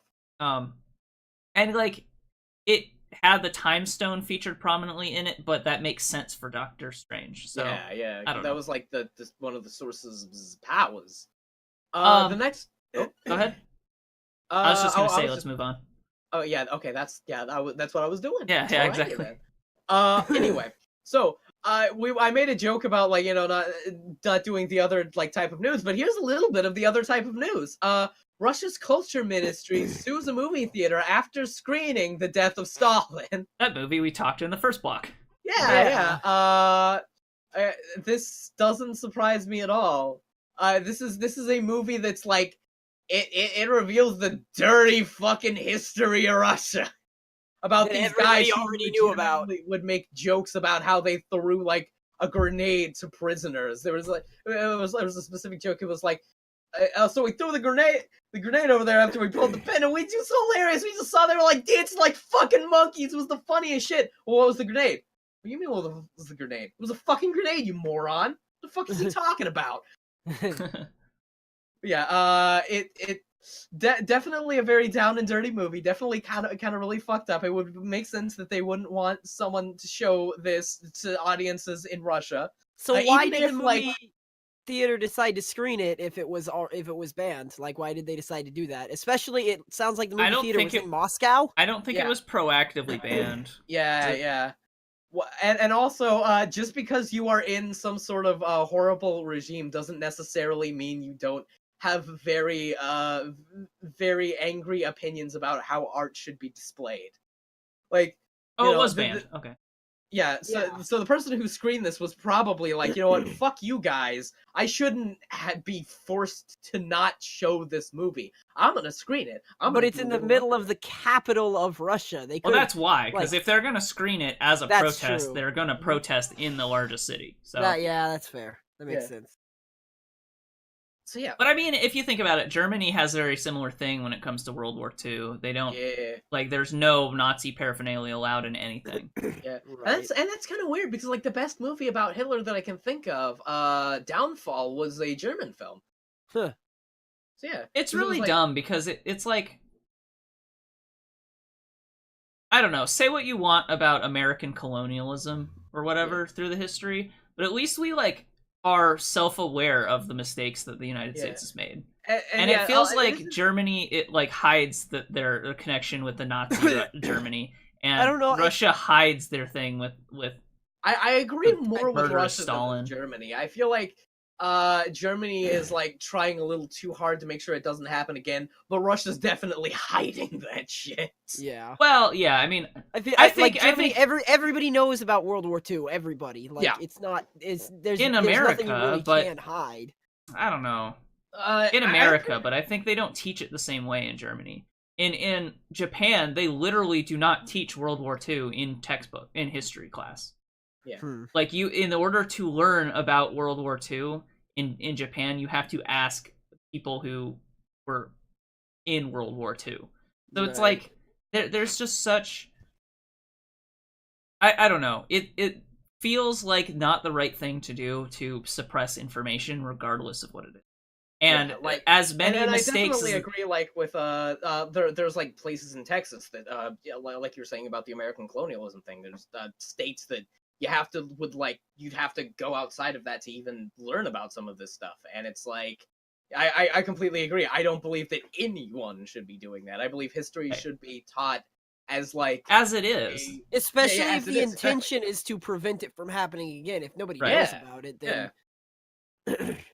yeah. So I don't know. That's I guess that's kind of a political debate aside, but I just think that's and the way bad I feel policy. about it is more that like Germany is doing it like mistakenly, and Russia is doing it like purposefully. Yeah. But like it's stupid that they're still putting up statues of Stalin in Russia right now. Oh yeah, agreed. Yeah. Their country literally collapsed and they're building statues, okay? Yeah. And the man like did kill more people than Hitler. Yeah. Not probably. I think it's pretty well confirmed and documented that he's killed more than Hitler. Well, the problem really is it's like all that shit was like Stalin put this shit under a blanket. So it's allegedly, even though it's like, yeah, all right, my entire village was fucking sent to the gulag and shot. Yeah, anyway, let's move on. To a much lighter note. To even more fucking politically divisive. I don't know, people have stabbed people over this. Yeah, more politically divisive thing. Rick and Morty. So Szechuan sauce is going to be coming back to McDonald's. The way that they're handling it now, though, is instead of sending out 4 or 5 packets to select stores only, they're shipping out 20 million sauce packets, which sounds just like a normal amount of sauce. Like they're just bringing back Szechuan sauce instead of doing like... The question, however, is this going to be enough to sate the Rick and Morty fans? That is the question. Will there be more stabbings? McDonald's, do you want that blood on your hand? Do you want the screams? Ronald McDonald has more blood on his hands than Joseph Stalin. Oh my god. Are we really continuing down this thought line? McDonald, I don't know. Let's go even deeper. McDonald's and Joseph Stalin colluded. The Illuminati put them together in bed. Now, you know what's funny about Szechuan sauce to me? Yeah. It's a sauce that was discontinued because nobody liked it. And it's gained this like crazy popularity because it was mentioned in this really dumb show. Yeah. Because Justin Roiland people like this show. I'm not saying that the show itself is dumb, but the fact that it is a show is dumb. I don't know. Yeah, the fact that it gained popularity because of some dumb shit. Yeah. I feel like the show has gotten worse the more that Dan Harmon has taken over, which is how I felt about Community. The more Dan Harmon infects a television show, the worse it gets. Justin Roiland was the fucking obvious genius brain of good for that show. And this is the man who created an internet cartoon like 10 years ago called House of Cosby's about a man who clones Bill Cosby. He's making a bunch of VR games. Justin Roiland? Yeah, that's like they all involve a society that is made up of entirely Justin Roiland, because that's his aesthetic. Well, the first one was a Rick and Morty VR title, but yeah, it was okay. So, Rick and Morty, yes on that one. VR experience, yes. But yeah, I think he's like very interested in VR as a medium. You know what? Good. I'm glad that he's going places. I've been following this man since he was making House of Cosby's. By the way, Justin Roiland, you're not watching this, but hey, fucking finish that shit. Yes, your ass left me on a goddamn cliffhanger with the last House of Cosby's. That bitch was pregnant with the next Super Cosby. What the fuck is going on? You're gonna have to goddamn go into detail about this, my man. You can't just leave me on this cliffhanger forever. Yeah, he also made that free-to-play game Accounting, which is a VR game. Never heard So of it. yeah, well, I don't know, it's a free to play game that has a lot of that humor. Yeah, and Okay. I have heard of it. I remember something about it. All right, and the next thing is this thing that I mentioned earlier, that I had just like found, like today. So, what happened was some guy on Twitter, tweeted at James Gunn and said, "Hey, could you do me a huge favor and find a role for Mark Hamill in the Guardians 3? That'd be great." And James Gunn was like, "Yeah, I totally do it." Then Mark Hamill tweeted at him and was like, "Yeah, hell yeah, let's do it. We're neighbors. Just come over to my house, man. I'll make tea. We can talk about that shit." So Mark Hamill might be in the new Guardians of the Galaxy movie, which is nice. My favorite part of this is Yeah. Mark Hamill's like, DM me for my contact info, and James is like, okay, I tried, but it doesn't look like they're on. And then Mark Hamill's like, I just followed you. Is that how DMs work? Like, this is the world we live in. Know Yeah. what Twitter does. Oh, good. I mean, you know, this is adorable. I This is don't know. We're wonderful. just in a world where people are doing like this, like what is essentially business over Twitter. Yeah. But then And they don't they're even know also how it old, so works. they don't know how to do Twitter. Yeah. So some guy, some legitimate just human being was like, "Hey, can you put this guy in a movie?" And then both of the guys who he was referring to were like, "Yeah, fuck it. Yeah, okay, shit. Fuck Yeah, yeah. some dude was like, I'm "Hey, under Mark Hamill, contract with Guardians Disney. Does the 3." mouse have a gun to your head too? Yeah, let's work together. Fuck yeah, why not? So yeah, that's what happened in movies this week. Well, that's an experience. I wonder if it'll be more than a cameo. Yeah, I hope so. I hope he gets to like voice a CGI character because he really likes voice acting and is good at it. He is incredible at Mark voice Hamill acting. plays Luke Skywalker in Guardians of the Galaxy 3. Mark Hamill is plays best the Joker in Yeah. Guardians of the straight up Galaxy. the best Joker. No one will deny Mark Hamill is. Oh, but that would be a DC Marvel crossover, huh? Yeah, just gonna fucking buy Warner Brothers anyway. You know it's gonna happen. I don't They think they'd bought get Fox. away with that one. They bought Fox. That'd be a little harder. Did they actually wind up buying Fox? It is in process right now. Yeah.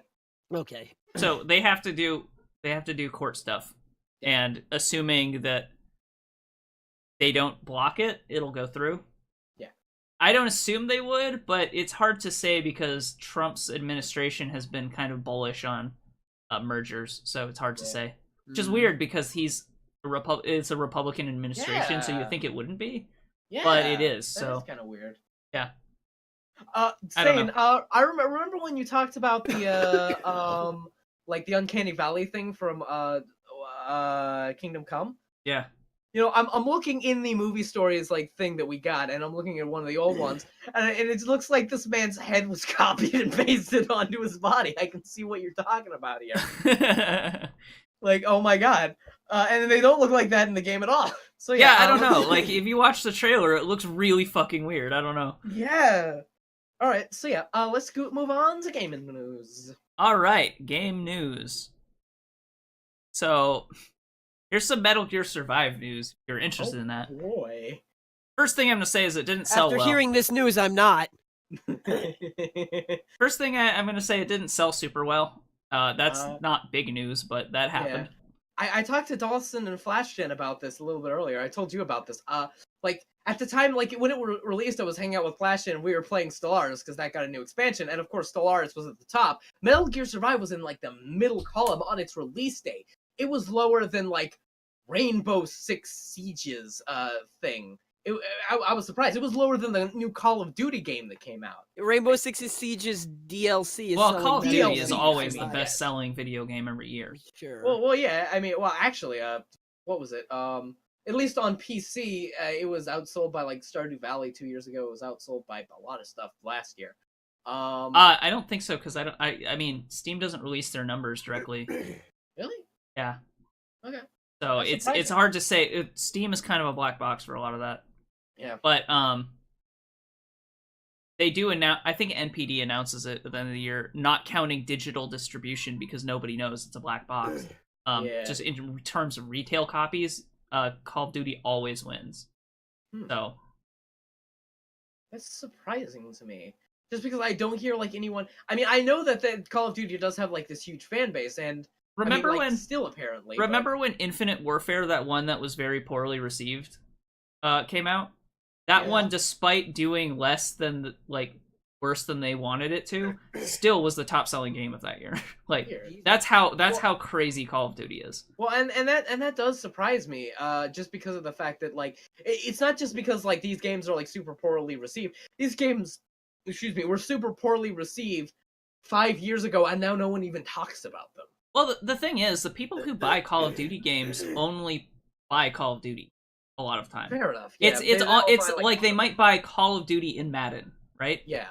So the kind of people, the reason why there's no talk about it is because general gaming culture has kind of moved on, but like, and not to like, I'm not shitting on anyone. Casual people are more interested in Call of Duty.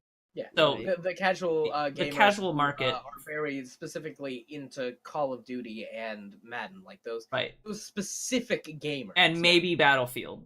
Like Maybe those are Battlefield, yeah. kind of the ones, right? The military shooter and sports game gamers. Right. So like these are, we're talking about people who don't even buy Assassin's Creed. Yeah. Right? So Yeah. Right. it always sells really well and it always makes like the most money, but it's just one of those things. Yeah. But anyway, back to Metal Gear Survive. back to did Metal Gear not Survive. Make any money. So recently people found out that the game has only one character save slot, and in order to buy or unlock the two other ones, you have to spend $10 of money to unlock multiple character slots. Yeah. And you can't. This game is something credits in game like at all. Like in an MMO, a free-to-play MMO, you might be limited to one character slot. Yeah. A paid Usually MMO, it's 2 or 3. a paid sometimes it's 1, often it's 2. Yeah. 2 or 3 maybe. And then in a paid or subscription-based MMO, they'll usually do about 5. Yeah.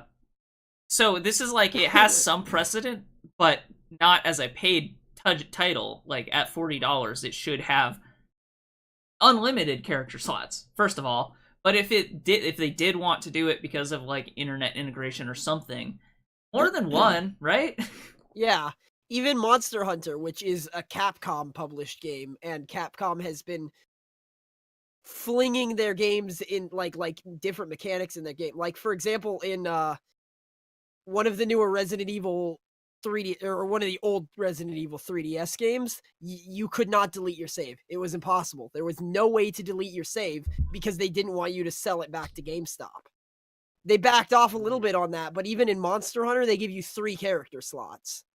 And you can delete them and stuff. But it's just so that you aren't sharing the game between a bunch of Isn't people. there a way to just reset the thing like- anyway, though? Yeah, you could just No, you could not reset Resident Evil. I'm talking about specifically Resident Evil: The Mercenaries 3D. There was no way to reset it because they didn't want you to sell it back to GameStop. When you said a like specifically a like a Resident Evil game, because I was thinking like a horror game that doesn't let you just, oh, are they gonna do something interesting? Just so it doesn't let you say, oh, this most. You have this thing that you can like keep people from deleting their save, and instead of doing something interesting with this, with like the horror But aspect, it was of a your game, Mercenaries game. It was like zombie horde survival. It's not a horror game. even still, you could have done something, my man. No, it was like multiplayer mode in a separate game. Yeah. It was like Super Smash Brothers, kind of. Yeah, basically. But that's not really the point. The point is that, like, I don't think Even with- Capcom is the worst example to like compare this to. Just in general. Yeah. Yeah. But either way, like, that's kind of a scummy thing to do. I'm sure there's probably other places where this stuff comes up too. It's just, I think it's fucking unforgivable to charge you for an extra save slot. Like, come on. And this is on top of everything else that Metal Gear Survive. It's different, like back in the day where you had to buy more memory cards, but that was just because you physically had to buy memory for your game system. Yeah. This is just like, there's no reason to do it except we want more money. It's like, oh no, they're banning loot boxes. Quick, take the loot boxes out of the game and pretend we never had them. Don't release anything about that. Find some other way to nickel and dime our stupid assholes who buy our game. Yeah. I don't know. That's all it The one feels thing like. the one thing I'll say about this is at least you are buying something specific. It is not loot boxes, which is just random and you might not get anything. I know that this still is stupid and I don't like it, but I still think that loot boxes are worse. It's better than Yeah. buying loot boxes that give you Yeah, power. because at least you know what you're buying with Yeah, this. you are getting something specific. Yeah. Like, and I think that on top of that, this doesn't affect a majority of players anyway, because most people, especially on like PC, people won't need more than one save slot anyway. See, I was thinking about that. I agree with that. I don't think it will affect many people, but to even have the option out there, like the only possible reason for this, especially as a PC exclusive game, the only reason for this is to nickel and dime people Oh over yeah, shit absolutely. Yeah, It's because like- they would, well, that's not entirely true because like a lot of the character is. Also, if you didn't know, this game is always online because it is very much tied to the internet client. So that right. it is Yeah. similar to an MMO in that the characters take up server space. That being said, it should be more than one slot. Yeah. I don't know. I pay $15 a month for WoW and I can make 4 million characters in World of Warcraft. There's no excuse. Like, to Yeah, but charge you pay $10. $15 a month. That's a lot. If I pay $10 $15, $10 is high. I'm not saying that. Okay. I'm not saying that like, price for price or whatever. Like, yes, it is high on top of just being a feature that should be in it. I totally am with you there. But it is true that it does take server space. They are having a cost to having multiple characters. So if That they is dissuade true, but them that by cost probably costing could it, be, by that charging it, cost then could probably be brought up because the game is something that you have to physically pay for. It is not a free to play game at all. It is something Additionally, that you have to pay for. you yeah, but have some like games have just one character slot or 40 save slot anyway. 40 character slots in Diablo 3, which is a one-time. Okay, how many I how don't many know, save like, slots do you have in Kingdom Come? A bunch, lot, actually. I Yeah, think. in fact, every save slot I think it keeps. I think you have 3. Doesn't it delete saves as you go? I think you have like one file and 3 save slots for 5. Yeah. Yeah.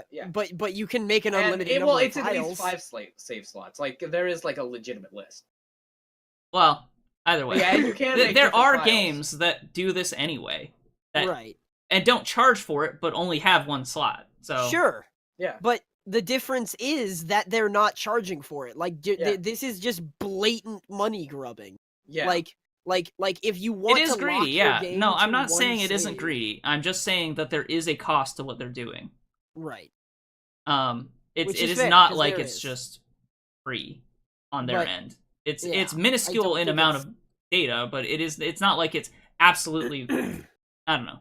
I'm not trying to defend it because I do agree that it's bullshit, but like I can see the reasoning behind it. I just think they overcharged maybe, and they should have given you more from the get-go. Just give you Yeah. 20 character slots, and then if you Maybe for not some even 20, maybe ungodly 3. reason- Yeah. And if for some ungodly reason you need more than that, charge you $10 for another 3, another 6, whatever. But like, Yeah. I don't know. It's one of those things. It's like what do you charge? What do you it like it's just you have to decide yeah, on what it's the like- price is, and the price is always going to be too much for someone, right? right. Yeah. It's like they shouldn't be doing this because it's bad PR. It's not that Exactly. I don't know. That's what I think.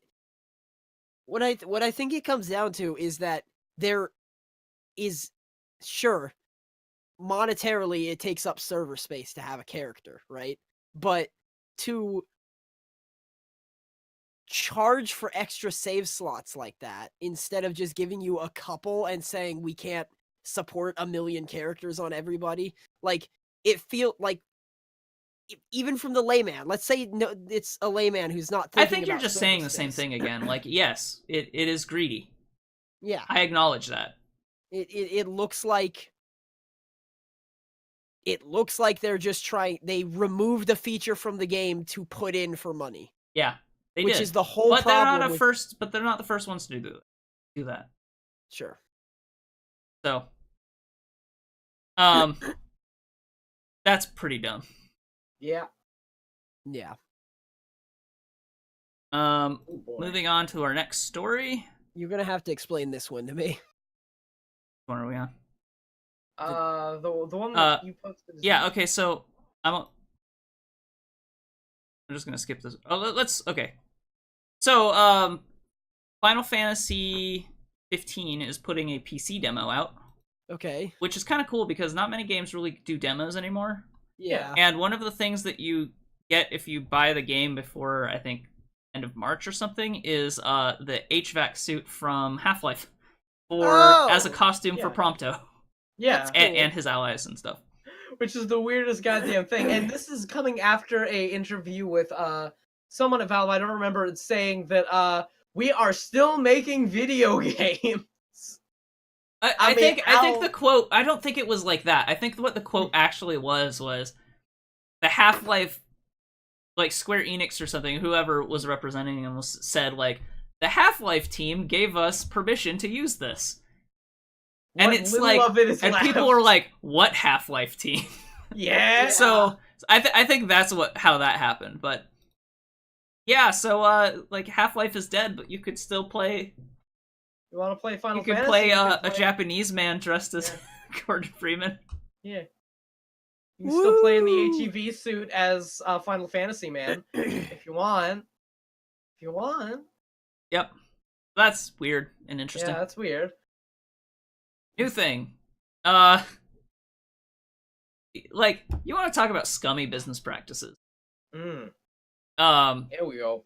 Fucking, even Konami has nothing on this part. You ready? Ready for how fucking messed up this is? Yes. Have you heard of Microsoft Flight Simulator 10? Yes, of course. One of the things they sell are really expensive, like, planes, right? Yeah. Yeah. Like train simulator and stuff like that. Right, exactly. Same kind of thing. You buy individual planes. So they put out one that cost $100, and it's some sort of like jet, like large commercial jet. They put malware in their DLC. Like, it is an executable that scans the computer's properties so that if you were to re-upload it onto the Pirate Bay, every version of that would have the same signature, so they would catch whoever uploaded this thing. So they're sort of calling it anti-piracy measures, but really what this is doing is uploading malware to every person who bought this DLC, regardless, and sending your personal information back to the company. well, in what way is it malware? Because Origin Because does it the sends exact same thing and still does. Origin scans every single file on your PC every time you launch it. But I don't think that's so. How is this different? And that's not like arguing with you. I will just want clarification. I don't know that Origin does that exactly. It did when it came out, for certain. Well, I know that it scans things, but I don't think it ever sent the information back. Yeah, that's the thing. That's what this does. It actively, and that's what makes it malware, is that it sends the information on your computer directly to Microsoft. You mean like Windows 10 does? Oh, okay. What it did was okay. Here's what it did. The malicious file is called test.exe, and it's designed to extract passwords from Chrome web browser and send it back to Flight Sim Labs. Okay, that's different. What would be the purpose of that? To get information that you could use to track someone who uploaded it to the Pirate Bay. Yeah. Okay. But that's all personal passwords. Like, that is a store of information that super... is 100%. That 100% sounds like malware. Yeah. I like when you were describing it at first, I was like, how is that any different from Windows 10 scans what you do to give you better advertising or whatever? And yeah, you can turn it off, but it doesn't tell you that it's doing it. But if they're they're just scraping cashing your fucking password. Yeah, they're scraping First off, Chrome passwords. let's not go back and say that that's okay though. Compared to, like, yes, it's not necessarily okay, but Like, you I'm have the not saying option that to shit turn it ain't off. fucking malware too. I am legitimately like, it's one of the things I went into my like registry and got rid of. So unsurprisingly, they're being sued. Good. Good. Yeah, good. I'm right there with you guys. Like that's pretty. Yeah, it's pretty. That is not Yeah, the way to that's- do that's- business. You do that's- not. yeah, You that do not isn't do that okay. to your fucking customers. I Yeah. think that the like Windows 10 scanning your shit is fine because it's the operating system. It's how your whole computer runs. Like, of What do you mean course, scanning? You mean like for advertisement purposes? for advertisement purposes, a little worse, but you can just turn it off. So who cares? In my opinion. Well, I don't think they should do it at all. But Yeah, like why I would, shouldn't why, have why to turn should, it off. But Yeah, why should But my yes. fucking operating system advertise to me? but yes, it's not a big deal. But I It's also not as don't big like a deal that. as like literally scraping your passwords. That's something. No, a it's not Russian malware. hacker I'm not would saying do. it's yeah, malware. yeah. I just think it's Yeah. also really bad. Right. Yes, but that's what I'm saying. Like when you first described this, I didn't think I was like I don't see the big deal. Like they just wanted as It's an just, yeah, you were just like, this is Microsoft then being when a you fucking said- piece of shit again. yeah, this is just the same thing that Microsoft does with all of their stuff recently. Well, this is published by but- It has the Microsoft name. It's not yeah. developed by Microsoft. It's Oh, okay. developed by a company called Flight Sim Labs. Yeah. So it's not Okay. Microsoft. I think it might be published by Microsoft. I don't know. Yeah. I see. Yeah, I don't know. Like nothing should scrape your information and send it back. Like Yeah. Chrome it doesn't matter if it's Chrome passwords or if it's hardware information. Like Steam does that voluntarily. Yeah. Like nothing should just do that. That's not right. You're That is a right. violation of privacy, regardless. And even Microsoft, at least like if they did not allow you to opt out of it, it would be different. Yeah. But No. this not only lied about what it was and didn't tell you, and didn't like Because tell you their customers know- that they were doing this, it also potentially created vulnerabilities in a lot of people's computers. Yeah. So it's just not good. I agree. Like whatever you want to say about anything else, like that's pretty Bad. bad. Don't lean back while talking to us. Right, sorry. You shit. I'd rather pay $10 for a character slot than $100 to have malware installed on my computer. Like, Yeah. Yeah. So anyway, I think that's about it. Let's talk about some of the things coming up. Okay. We have just today, Thel uploaded a Kingdom Come video. It's already got like 4 comments, which is nice. Last- I'm happy about it.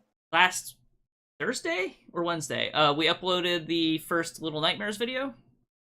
I think it was Friday. Thursday. Friday, was it Friday? Okay, so that's been up Wednesday for is a few the days. podcast, so. Well, it was Thursday last week, but Yeah. also I think I forgot to. Well, I don't know, whatever. Yeah, so that's up. So check that out. What else we got? Upcoming this week. Did you say you had another video coming up, though?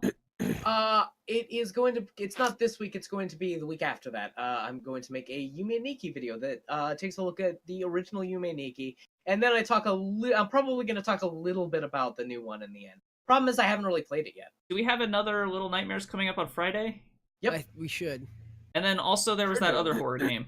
Yeah, and I'm gonna get to editing that real quick. Do you want to put Believe that it up or on not, I don't have that Thursday? much on my plate right now. Thursday then? Yeah. We'll aim Yeah, for I think I Thursday. might go- So we'll Yeah, aim for okay. Thursday on that horror game Yeah, a thing, completely and then we different have horror game. another Little Nightmares thing on Friday. Yeah. And I believe that's Yeah. it. And we I have the think that's about podcast, which if you're watching this recorded, Then podcast you should know be up by it's up. Wednesday, hopefully. Yeah. Hopefully. Also, I want to just say, check out our Steam community group, or our curator, Graveyard Media, Yeah. which we're starting to fill out some of our curation stuff. Yeah. Is there anything else we want to say before we're done? I think No. that's about it. I think we're good. Aside from one thing. What are your what's going on your streams this week? What are you playing? Fuck, Do you know? dude. Nothing's going on in my stream. Like, the only thing I can really think of is playing a little bit of them fighting herds or something, but even then, like, it's not very fun to watch me get my ass beat, so I'll have to find something. As of right now, I do not know. Yeah, and if you want to watch us play more Divinity, because we are not uploading VODs anymore, we might be playing more of that throughout the week, potentially. Yeah, that I could probably just stream. Right. Like, I feel like that whenever. makes a better streaming game than necessarily a Definitely. VOD definitely. game, so... Yeah. With that, we are going to check out, so I will see you guys next week. And And remember, stay beautiful.